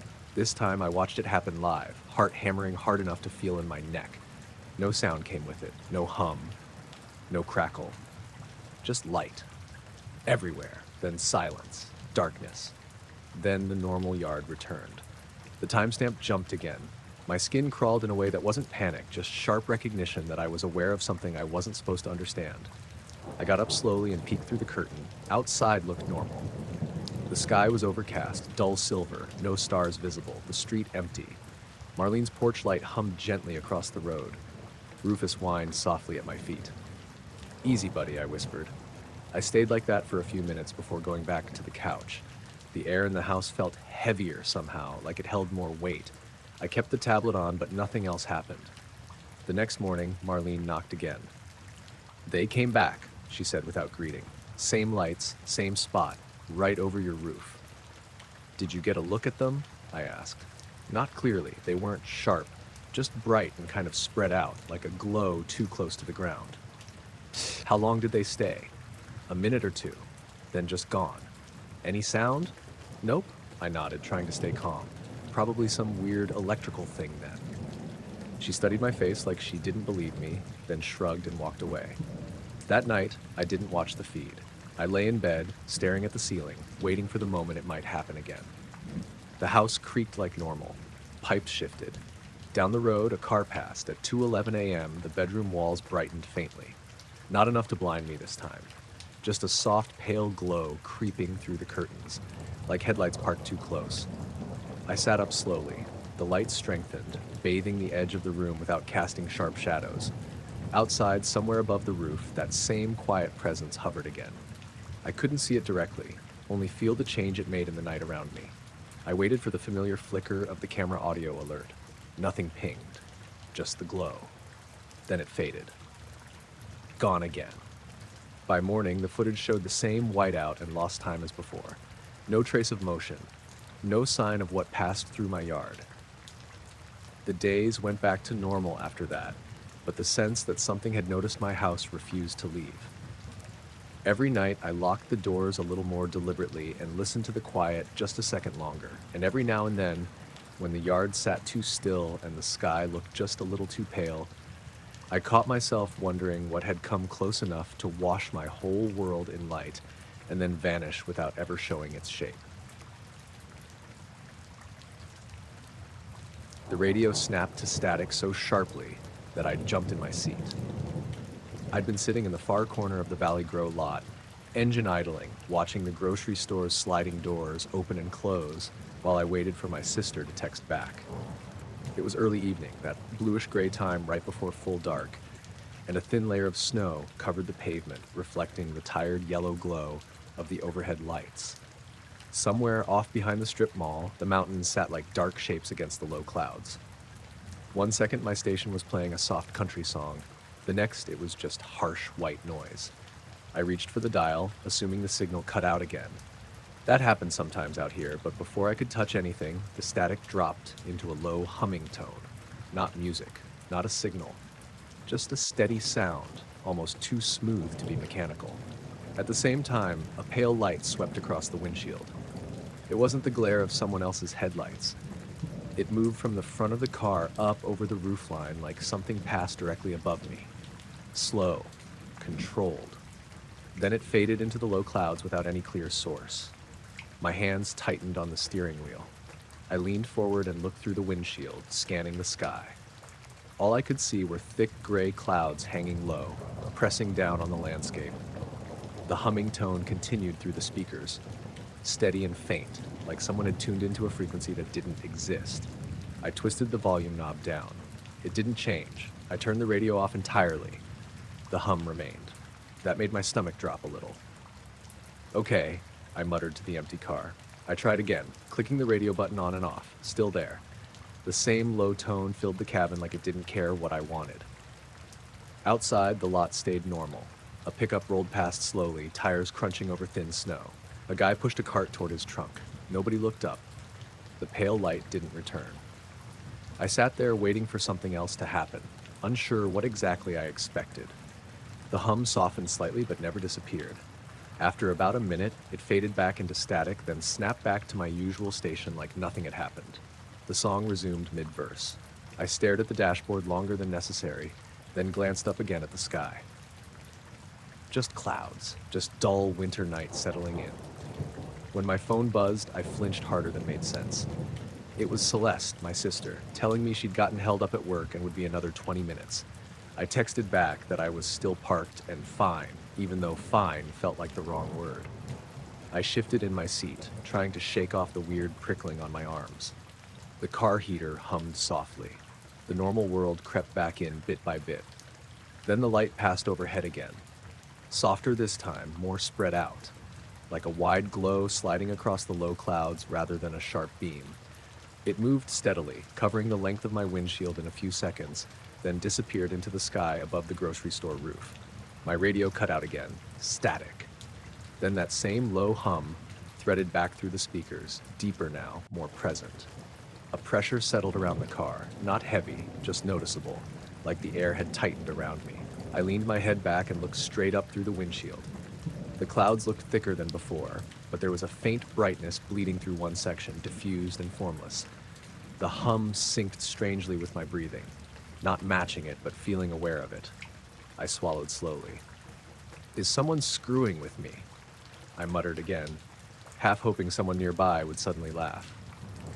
No one did. A cold sensation crept into the cabin even though the heater was blowing warm air. The inside windows began to fog slightly, breath collecting more than it should have. I glanced at the rearview mirror, expecting to see flashing lights or some prank setup behind me. Nothing. Just empty snowy pavement and the dim shapes of parked cars. The hum persisted, unwavering. It didn't feel aggressive. It just felt deliberate. That's what unnerved me most. It felt like something had noticed my car and paused. The glow edged back faintly above the windshield, still formless, like light moving beneath clouds too thick to show what caused it. I couldn't pinpoint its source. It just hovered. My phone buzzed again on the passenger seat and startled me enough that my heart stuttered. I didn't pick it up immediately. I just watched the pale, drifting glow. The light slowly moved forward and vanished again, sinking into the dim sky like it had never existed. The hum reduced slightly, thinning like it moved farther away. Then the radio snapped back into place, playing static for a second before returning to soft music. Everything returned to normal, too normal. I sat still for a few moments, breathing shallow, trying to convince myself I'd imagined the pattern of it. The sound, the timing, the way the light moved with calm certainty. A snowflake tapped lightly against the windshield, then another. I shook my arms out, forced my shoulders down, and tried to ground myself in the ordinary. The radio behaved now. The heater warmed the air. The grocery store doors slid open with familiar mechanical rhythm. A couple stepped outside laughing, oblivious to the stretch of strange that had just unfolded yards away. Celeste finally pulled into the spot beside me, rolling down her window slightly. "You okay?" she asked, noticing my expression. "Yeah," I said too quickly. Radio just glitched. She squinted, unconvinced, but let it go. We drove back toward my place without anything else strange happening. The sky remained overcast. The town stayed quiet. Familiar roads passed beneath the headlights, but every now and then, when the road curved and I caught sight of the cloud cover through the windshield, I thought I saw that faint pale glow again, just barely tracing the underside of the sky, like drifting in a direction I couldn't track. When I parked outside my apartment and shut off the engine for good, the radio behaved as it always had. No hum, no static, just silence. Still, before I got out, I took one last look upward. The clouds sat low and heavy, hiding whatever moved above them, and for a moment I could almost feel that same low vibration lingering in the air, faint but patient, like it hadn't gone very far. The warm air hit me like I'd stepped into a different pocket of weather. It was just after sunset, that low, dull orange phase where everything loses its sharp edges, and I was cutting across the open field behind the Renshaw property to save time getting home. I'd done it 100 times before. It was an empty stretch of uneven grass, a few scattered weeds, and a line of bare trees at the far end that marked the creek. Quiet, predictable, safe enough. Except that evening, about halfway through, the temperature suddenly shifted. The rest of the field was cool, the usual early fall chill creeping up through the soles of my shoes. Then I stepped forward and felt warmth roll over my face and arms like I'd walked too close to a space heater. It wasn't wind. It wasn't sunlight. The sun was already almost gone. I stopped instinctively and looked down at the ground, half expecting something obvious like smoldering grass or some weird vent. Nothing. Just flat earth and faintly bent stems. I moved my foot forward another step, still warm. Behind me, cool air again. In front, warmer.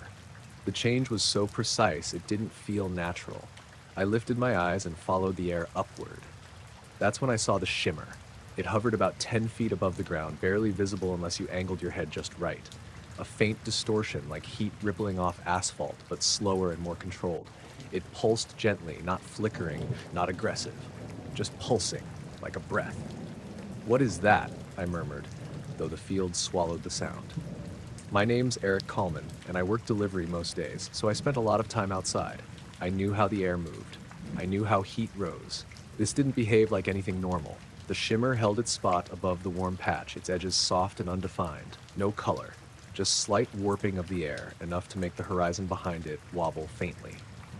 I shifted my weight, unsure if stepping closer or farther made more sense. A faint smell hung in the air too. Not smoke, not grass. Something neutral and metallic, like cold pennies left in the sun. I took one slow step closer. The warmth deepened slightly, but the shimmer didn't change position. No sound came from it. No buzzing. No movement other than that steady pulse. I glanced around the field, half expecting someone else to be standing there staring at the same thing. No one. The town sat quiet behind me. A faint dog barked somewhere far off, then silence returned. The shimmer pulsed again. I couldn't explain why, but the longer I watched it, the more the sense of being noticed crept in, slow and cold beneath the warmth. Not watched by eyes, just acknowledged. I lifted my hand tentatively toward it. The air near my fingertips felt slightly heavier, like pushing into humidity too early in the day. I didn't touch anything. There was nothing to touch. But as I pulled my hand back, the shimmer briefly brightened, just a fraction, then softened again. My stomach tightened. "This isn't right," I whispered. The pulse slowed. The warmth around my legs and chest remained consistent and calm. Time felt stretched thin, like the moment had more space than it should. I took a cautious step backward. The warmth lingered for half a second, then faded as my foot left that patch of ground. The air surrounding me returned to cool and crisp like the rest of the evening. The shimmer remained suspended. I swallowed and stepped back again, exiting the warm zone fully. Now I stood just outside it, looking into that slightly distorted pocket of air. It kept pulsing. Not following treating, just existing. A breeze stirred through the field, bending the tall grass around it, but the shimmer didn't waver. The warm pocket didn't move. Everything else obeyed the wind, but that space felt immune. I stood there unsure how long, seconds or minutes blurring together. Then the shimmer began to thin. At first, it just softened, the distortion becoming less defined, like someone slowly lowering the opacity of it. The warmth weakened slightly. The pulse grew more subtle. The shimmer's edges faded slowly outward, the air returning to normal clarity piece by piece. The warm zone cooled at the same time. No sudden change, no drama, just a careful dissolving. Within a few moments, nothing remained. The field looked exactly the same as it had every other day of my life, except now I knew something had briefly occupied that spot. I stood there longer, breathing steady but shallow, staring at the place where it had been, waiting for any sign it would return. Nothing did. The air felt identical everywhere now, cool and ordinary. I stepped forward tentatively into the spot. No warmth, no shimmer, just flattened grass and fading light. A breeze pushed through again, rustling weeds and brushing against my jacket, as if trying to remind me that the world still worked the way it always had. I started walking again, slower this time, glancing over my shoulder once every few steps. The field stayed empty. The trees stood still. The sky dimmed further into a hazy dusk. When I reached the far end near the gravel road, I stopped and looked back one last time. No distortion, no heat, just a quiet piece of land absorbing the last traces of daylight. I walked the rest of the way home in silence, the normal sounds of evening slowly returning around me. Crickets starting up, a distant TV through an open window, something like normal life. Inside my house, everything felt the same too. No lingering warmth on my skin, no odd smell, just quiet, worn comfort. Still, when I changed out of my jacket, I noticed my sleeves felt slightly warm near the cuffs, like they'd been near something heated a little too long. By full nightfall, that warmth had faded too. But the memory of that pulsing shimmer above the field stayed sharp, tucked behind my thoughts, weightless and unexplained, like it had only passed through for a moment and left before it needed to justify itself.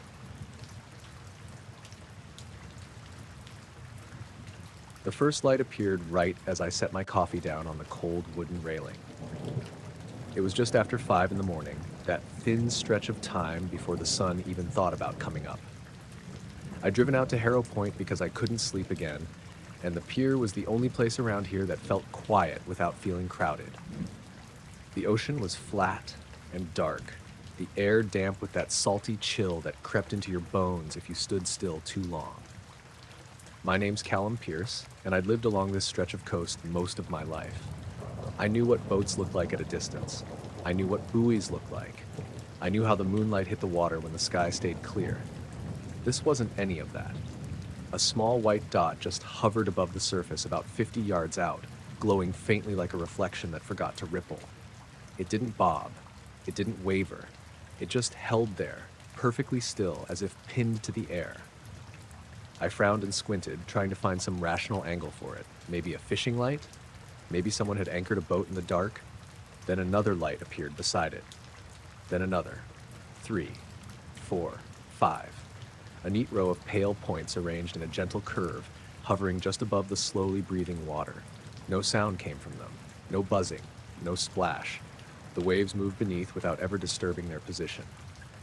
I set my mug down carefully and leaned forward, gripping the railing. "What are you?" I muttered, though my voice sounded strangely small against the open water. The fog hung low around the pier, thin enough to see through, but thick enough to blur the edges of everything. The lights glowed steady, almost calm. The longer I stared, the more wrong it felt that nothing else on the surface responded to them. A fishing boat should rock, should creak, should shift. These didn't. I glanced down the length of the pier behind me, half expecting to see someone else standing there staring too.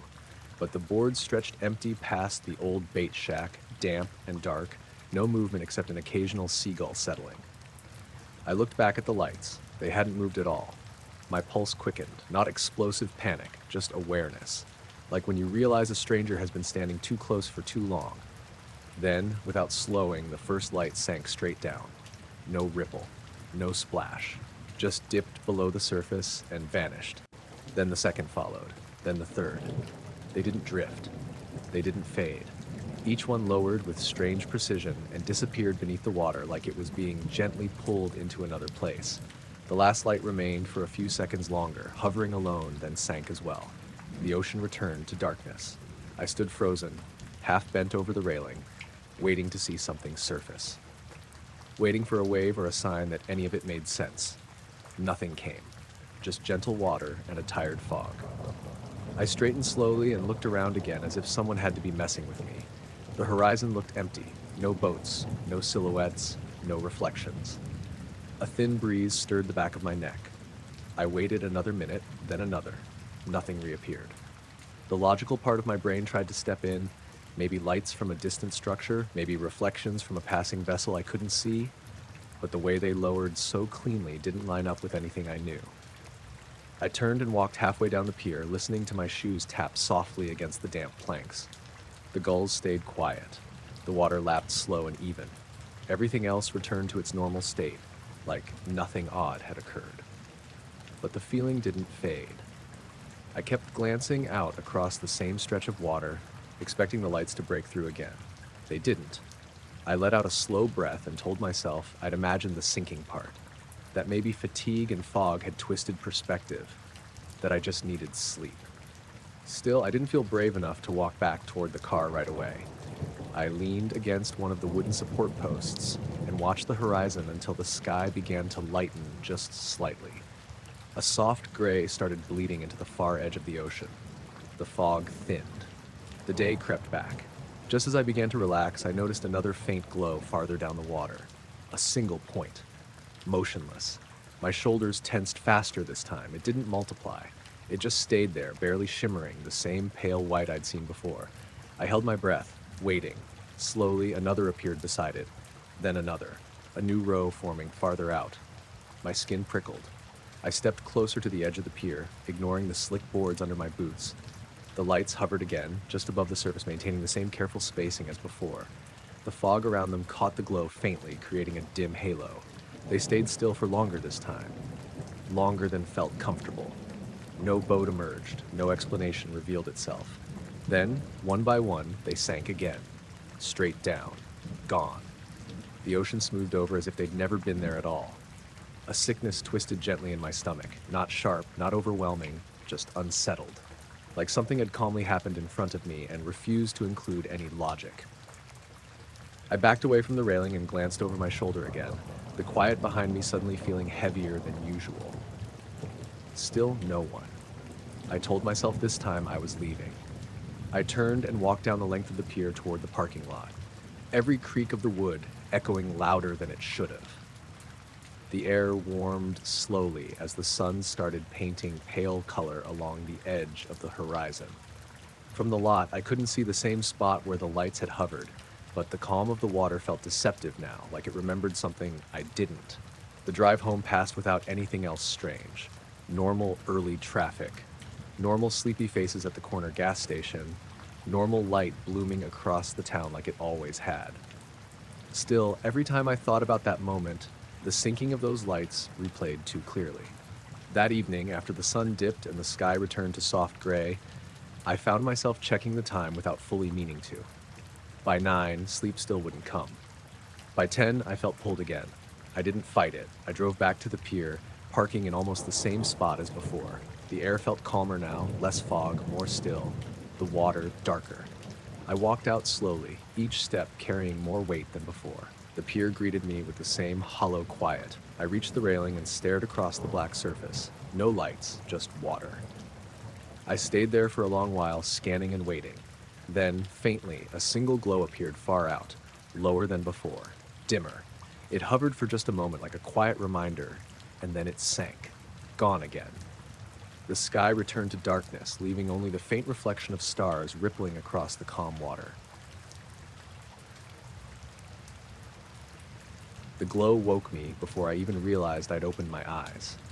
My bedroom felt dim but not dark, like someone had turned on a soft lamp and pointed it at the ceiling. The problem was, I didn't have any lights on. My curtains were pulled shut the way I always left them, thick enough to block out the street lamp across the road. Still, the walls held this faint pale color, like washed out moonlight, but stronger. I pushed myself up on my elbows and looked around, confused and sleepy. My phone screen on the nightstand read 3:17 a.m. The light didn't flicker. It didn't pulse. It just sat there, quiet and even, filling the corners of the room without any obvious source. I slid out of bed and padded over to the window. The curtains felt cool under my fingers as I pulled them apart just enough to peek through. Outside, above the quiet line of houses across the street, a soft glow drifted slowly through the sky. It wasn't sharp or blinding, more like a wide blur of pale white with a faint yellow tint, moving carefully from left to right like it had all the time in the world. No sound came from it. No wind changed. No dogs barked. It just glided, perfectly smooth, low enough that it passed just above the rooftops. My heart started beating harder, not in panic, just sudden awareness. "What the hell?" I whispered. The glow continued its slow path, sliding past the neighbor's chimney, then over the maple tree by Mrs. Calderon's yard.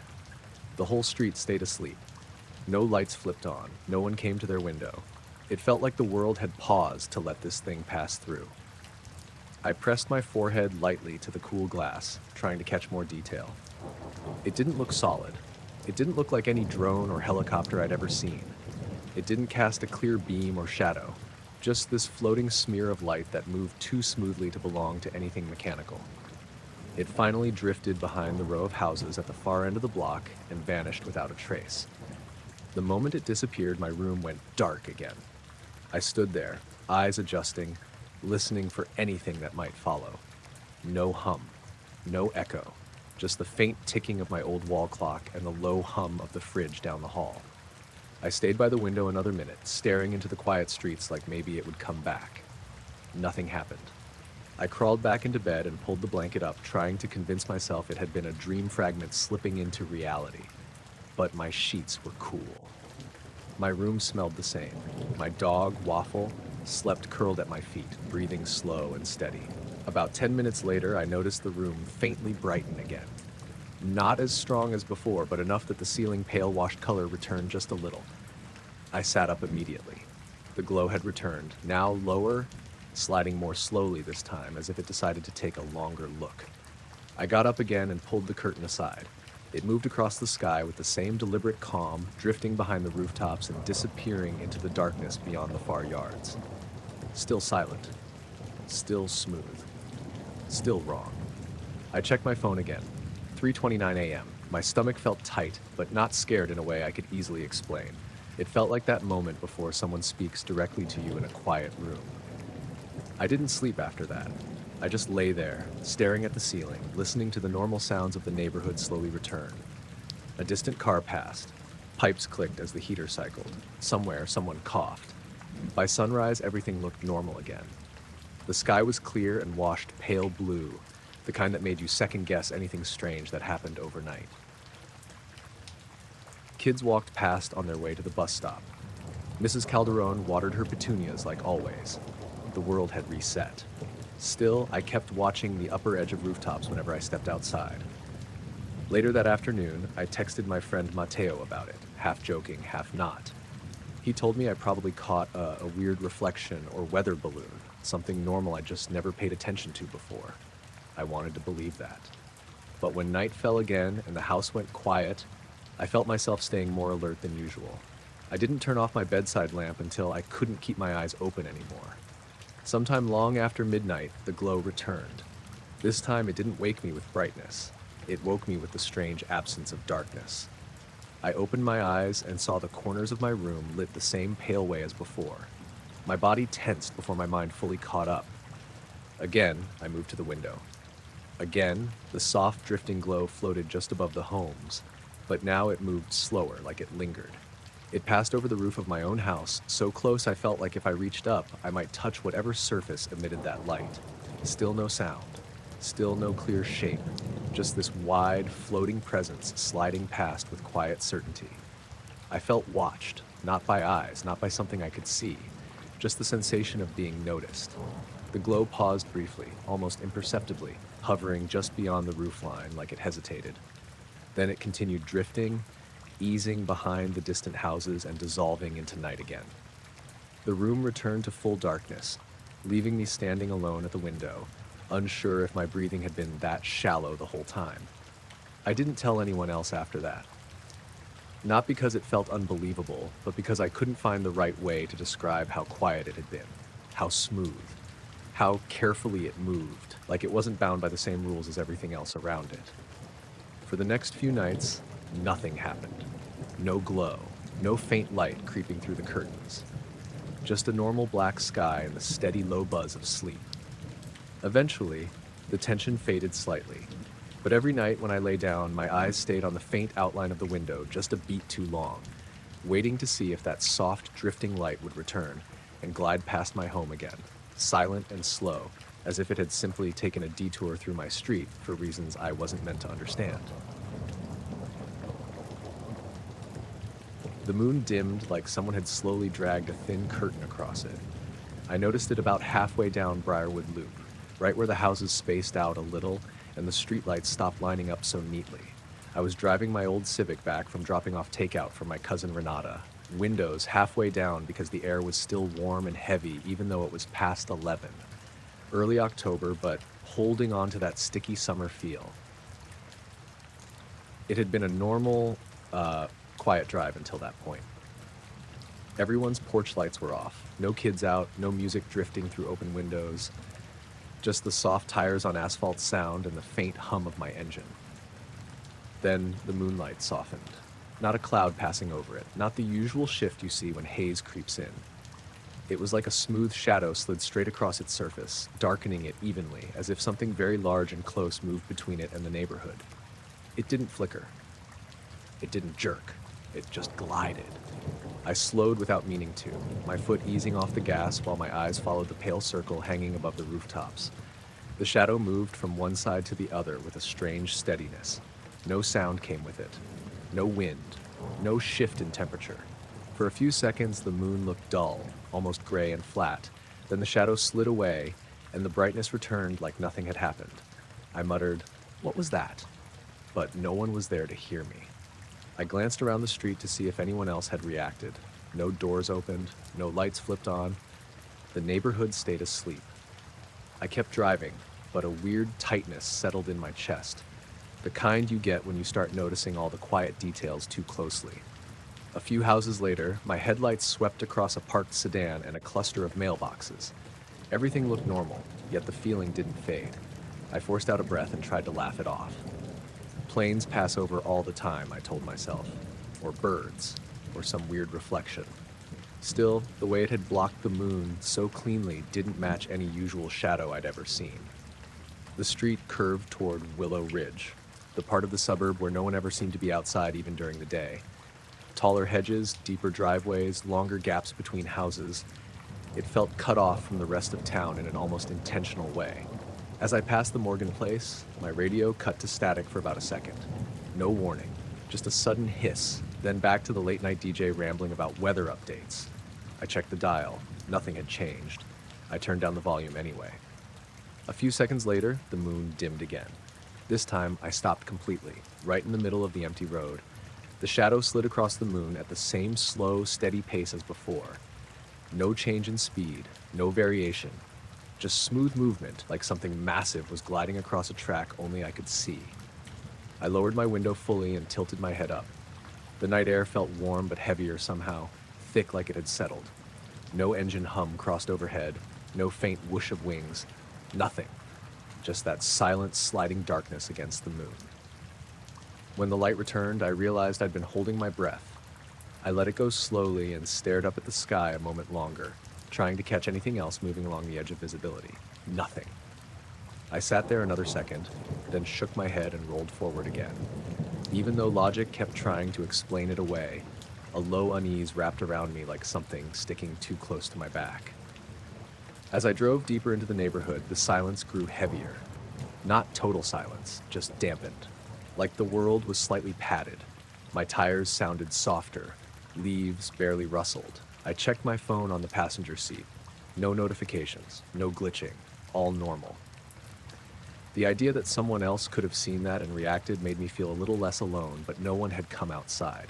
That annoyed me more than it should have. I glanced up again. The moon stayed bright for a while. I relaxed a fraction, then noticed a faint shape pass over it once more. This time I saw the shape's edge more clearly. It wasn't round, not clean. It looked uneven, like a long, smooth curve with subtle dips, as if it wasn't meant to be rigid. It moved sideways again. Consistent, calm, silent. The air around my car felt still, as if the night itself paused around whatever passed overhead. I slowed to a crawl. The shadow finished crossing and the moon went back to its usual pale glow. A dog barked somewhere far off, breaking the strange hush just slightly. The sound faded fast. I swallowed and forced myself to keep moving, even though every instinct told me to go home fast and not look back. When I reached the turn toward my street, the headlights reflected faintly off a stop sign and the damp pavement. I turned, feeling the normal buzz of the car under my hands again, like it was grounding me. But the sense of being watched crept up slowly. I felt it before I could fully admit it.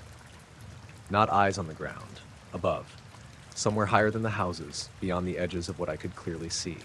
I glanced upward again, trying to look casual like a person just checking the sky. Nothing. Just moon and faint stars and the outline of rooftops against the dark. Still, that odd awareness stayed. Halfway down my street, the porch light of the Grayson house flickered once, just a brief dim and then normal again. My headlights softened momentarily like they'd passed through thinner air, but the road stayed solid. I parked in front of my place and shut off the engine. Silence folded around me.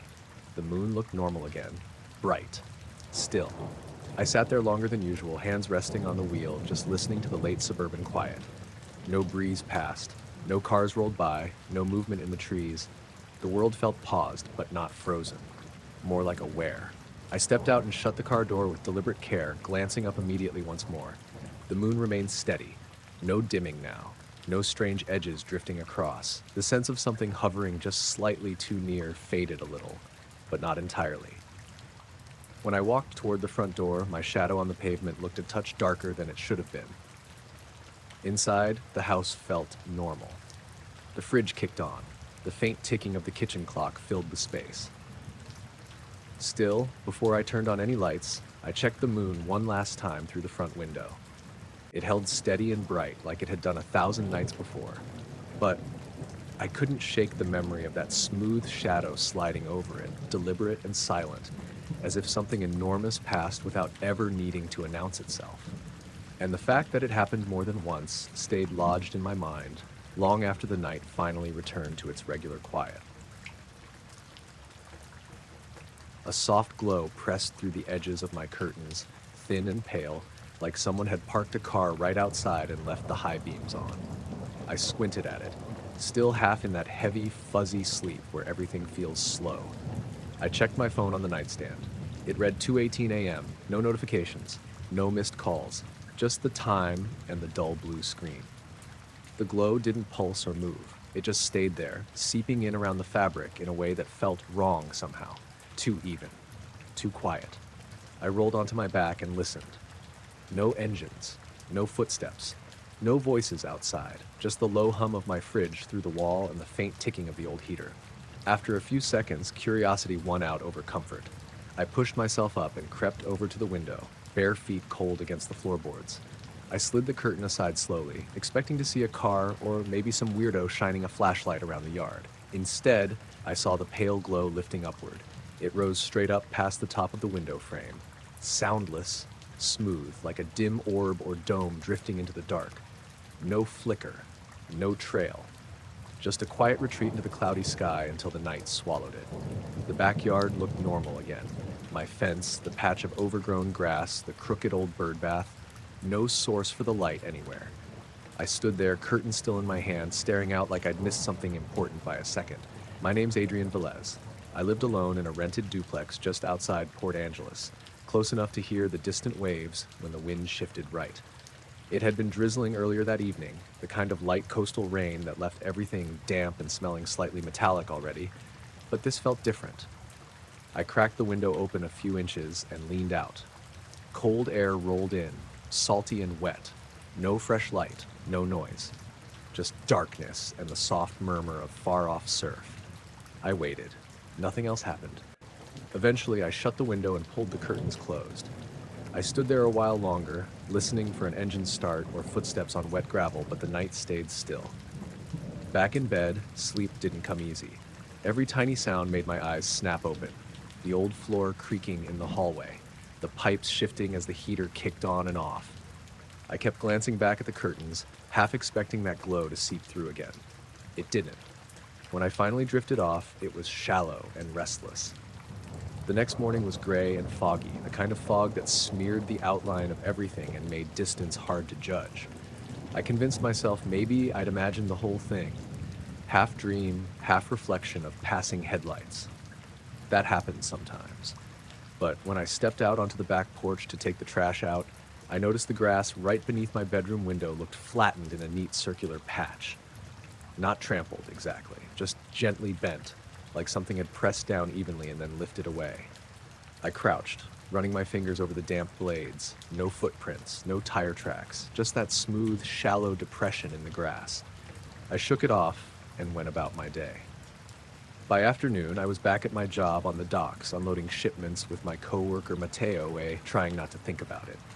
But all day I caught myself glancing up at the low clouds, scanning for anything out of place. Nothing appeared. That evening, I mentioned it casually to my neighbor Denise while we both checked our mail.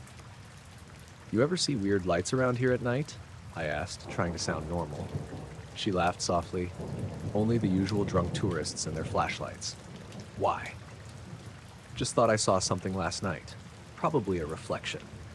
She shrugged and shuffled back inside, not concerned at all. The next few nights passed quietly, enough to lull me even more into thinking it had been a fluke. But then, 3 days later, it happened again. This time, I wasn't asleep. I'd been lying on the couch watching a rerun with the volume low when the living room slowly filled with that same pale light. It crept across the carpet and up the walls like fog made of glow. I muted the TV and sat up straight. The glow wasn't harsh. It wasn't warm either, just steady and dim enough to notice. I approached the sliding glass door that looked out to the backyard. Outside, floating just above the fence line, a rounded haze of light hung completely still.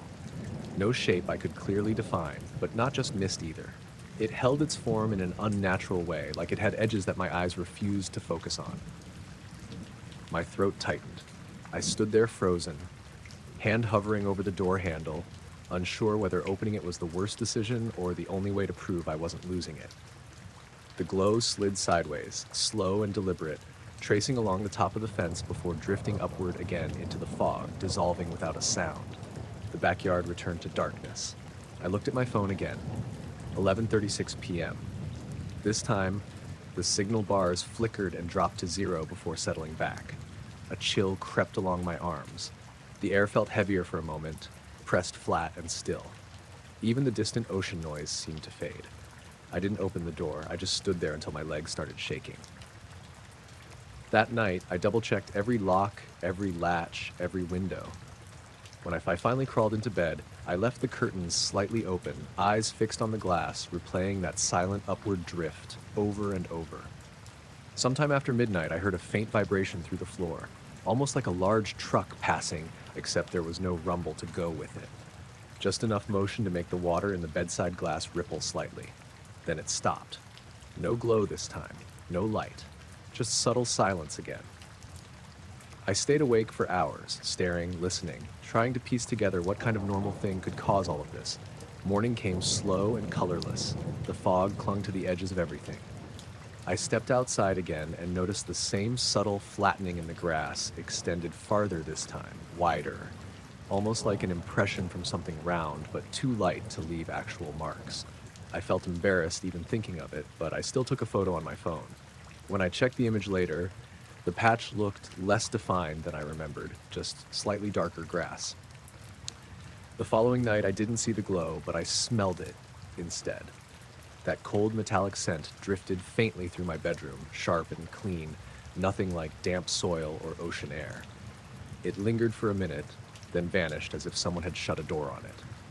I sat up, heart hammering, listening for movement outside. Nothing came.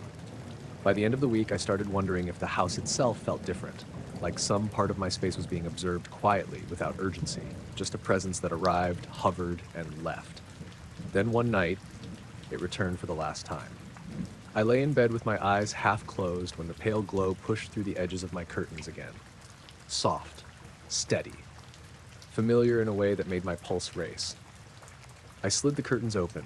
The light hovered higher this time, just beyond the roofline, casting a faint sheen over the wet shingles and fence. Then slowly it lifted, as if responding to nothing but its own quiet timing, and drifted into the cloud cover above. The sky sealed behind it. The street stayed empty. No voices, no engines, just the distant hush of the ocean and the soft creak of my old house settling. I closed the curtains and stood there a long time, letting my eyes adjust back to darkness, trying to make any kind of sense of it all. Nothing else happened after that. No more pressing glow, no humming, no strange patches in the yard. But some nights, when the fog hung low and the curtains stirred slightly in the breeze, I still found myself staring at the window, waiting for that soft, shapeless light to quietly slide upward again. My headlights washed over something smooth and pale, hovering just above the center of the road like a low floating pane of glass, and for half a second, my brain refused to label it as anything real. It didn't look like fog or dust or a puddle catching light. It looked solid, reflective, perfectly even. As soon as I hit the brakes and leaned forward, it disappeared, leaving only empty asphalt and a faint metallic smell drifting through my open window. I was driving south through the Flint Hills outside Council Grove, the kind of stretch where the road dipped and curved between dark grass ridges and patches of scrubby trees. It was close to midnight, heavy summer air, no wind. I'd taken that route 100 times after visiting my cousin Marco, and there was never anything out there except deer and the occasional farm truck. I slowed almost to a stop, heart thudding, scanning the road like I expected the thing to snap back into place. Nothing. Just blacktop and the weak white glow of my own beams. The smell stuck around, though. cold and sharp, like I'd rubbed a coin between my fingers. I told myself it was just glare from a road sign or heat shimmer playing tricks, but the road signs were a mile back, and the night wasn't hot enough for that kind of distortion. The longer I sat there, the quieter everything felt. Crickets that had been chirping through the fields a second ago went silent. Even the faint wind I hadn't really noticed before felt like it had stalled. I eased the car forward again. The smell followed a little, then slowly faded. My mirrors showed nothing behind me, just my own tail lights reflecting off distant grass. A few minutes later, the radio crackled. Not static exactly, more like the sound of a tuning dial being brushed slowly. I hadn't changed channels.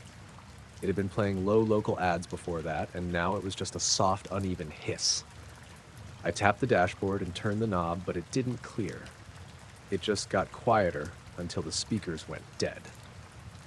That metallic scent returned in a thin thread through the stale air. I rolled my window up a little, like that would explain anything, and kept driving, trying to focus on the white lines undulating ahead of me. That's when I noticed the clock on the dash looked off. I could have sworn when I left Marco's place it was 10:52. Now it read 11:41, and I hadn't been on the road nearly that long. I glanced down at my phone in the cup holder. No signal. Not even one bar. Just that hollow, no service message glowing on black. That never happened out there unless you went way farther south. The road curved left and dropped into a low valley. As I came down the slope, my headlights caught it again. The surface hovered in the middle of the lane about 10 feet ahead. Larger this time. Smooth. Almost pearly. It reflected my lights clearly, like a faint mirror, but it didn't shine back. Just swallowed the beams like they were sliding off wet stone. No way to judge depth. It felt like looking at something that wasn't supposed to occupy space. I slowed with trembling hands, foot barely touching the brake. The closer I got, the more that metallic scent sharpened, cold and sterile. When I was about 30 feet from it, it drifted sideways. Not forward or back, just slid slowly to the right toward the tall grass, still suspended, perfectly level. Then it faded, like someone lowering the opacity of a film until it was gone. The fields swallowed the darkness whole. I sat there with my car idling, throat dry, trying to process what I just watched move away like a thought changing its mind. A low hum crept up through the floorboards. Not loud, more vibration than sound. The steering wheel trembled faintly under my palms. My side mirrors quivered just slightly. The hum deepened for a second, then flattened out into silence. A cloud passed over the moon, and the road fell even darker. I swallowed and pressed the gas. The car rolled forward, tires whispering over asphalt. I didn't look to the sides anymore. I just focused on staying steadily between the lines, as if veering even an inch might trigger whatever that thing had been to come back. Every so often I caught flickers in the corner of my eye, like pale reflections far out in the grass, moving parallel to the road. When I tried to focus on them, they vanished. My phone buzzed suddenly on the console. No vibration sound, just the screen lighting up.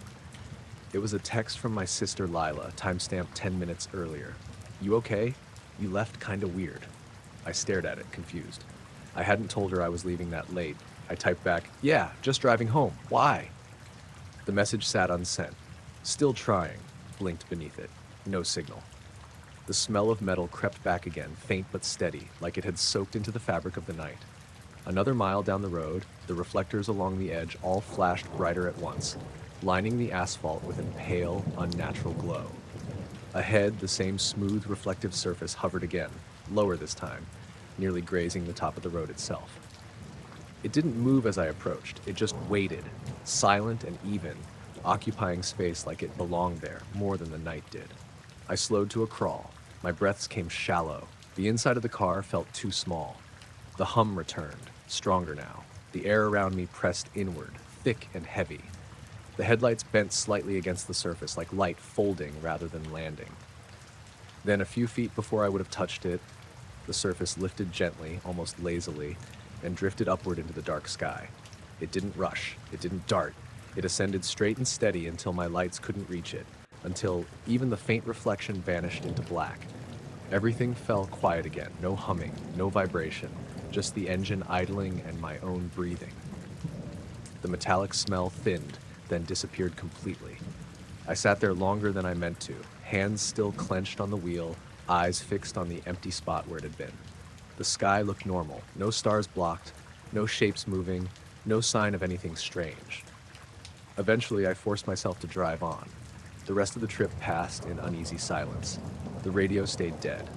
My phone kept searching for signal. A thin layer of sweat clung to the back of my neck, even though the air had cooled. When I finally pulled into my driveway, my porch light flickered once and steadied. The house looked exactly how I'd left it, quiet, still. As I stepped out of the car, the faintest trace of that metallic scent lingered around the hood, then vanished like breath in cold air. Inside, the clock read 12:06 a.m. My phone pinged finally as signal returned. 3 new texts from Lila, the oldest one timestamped from almost an hour earlier. You left in the middle of the story. Everything good, Eli? I stood there in the quiet kitchen, trying to line it all up in my head, trying to find the moment where time slipped, or the road bent, or that surface appeared. Outside, far off across the fields, something caught the moonlight briefly. A small pale shimmer, then darkness again. I didn't go to the window.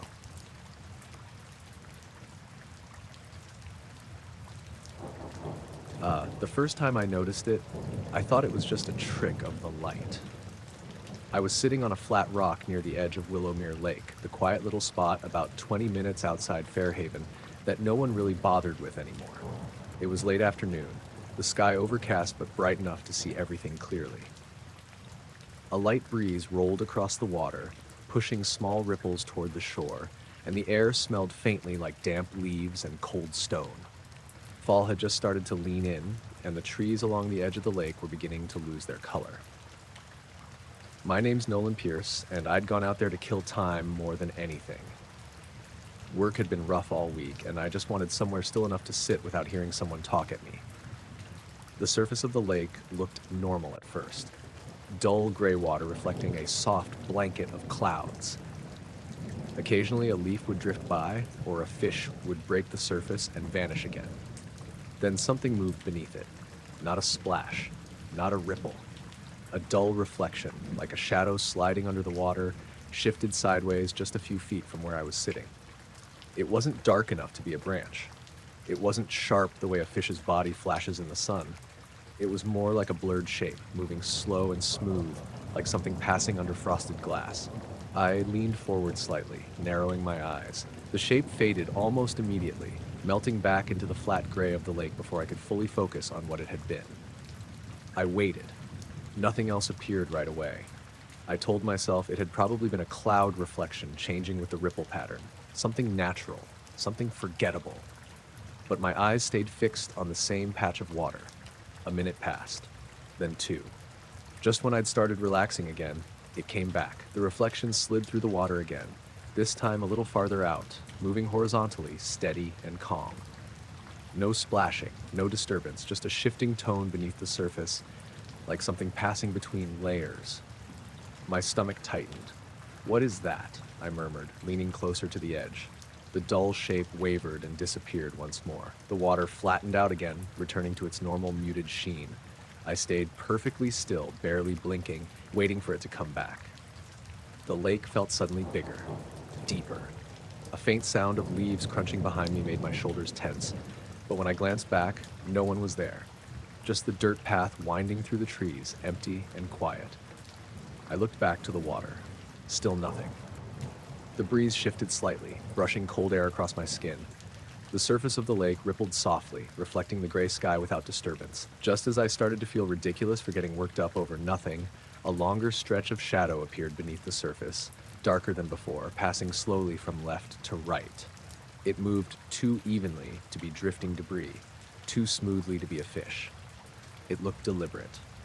I sat frozen, watching it glide under the water like something pacing just beneath where I could see. It didn't break the surface, it didn't form waves. It just passed, and then softly dissolved like the earlier ones.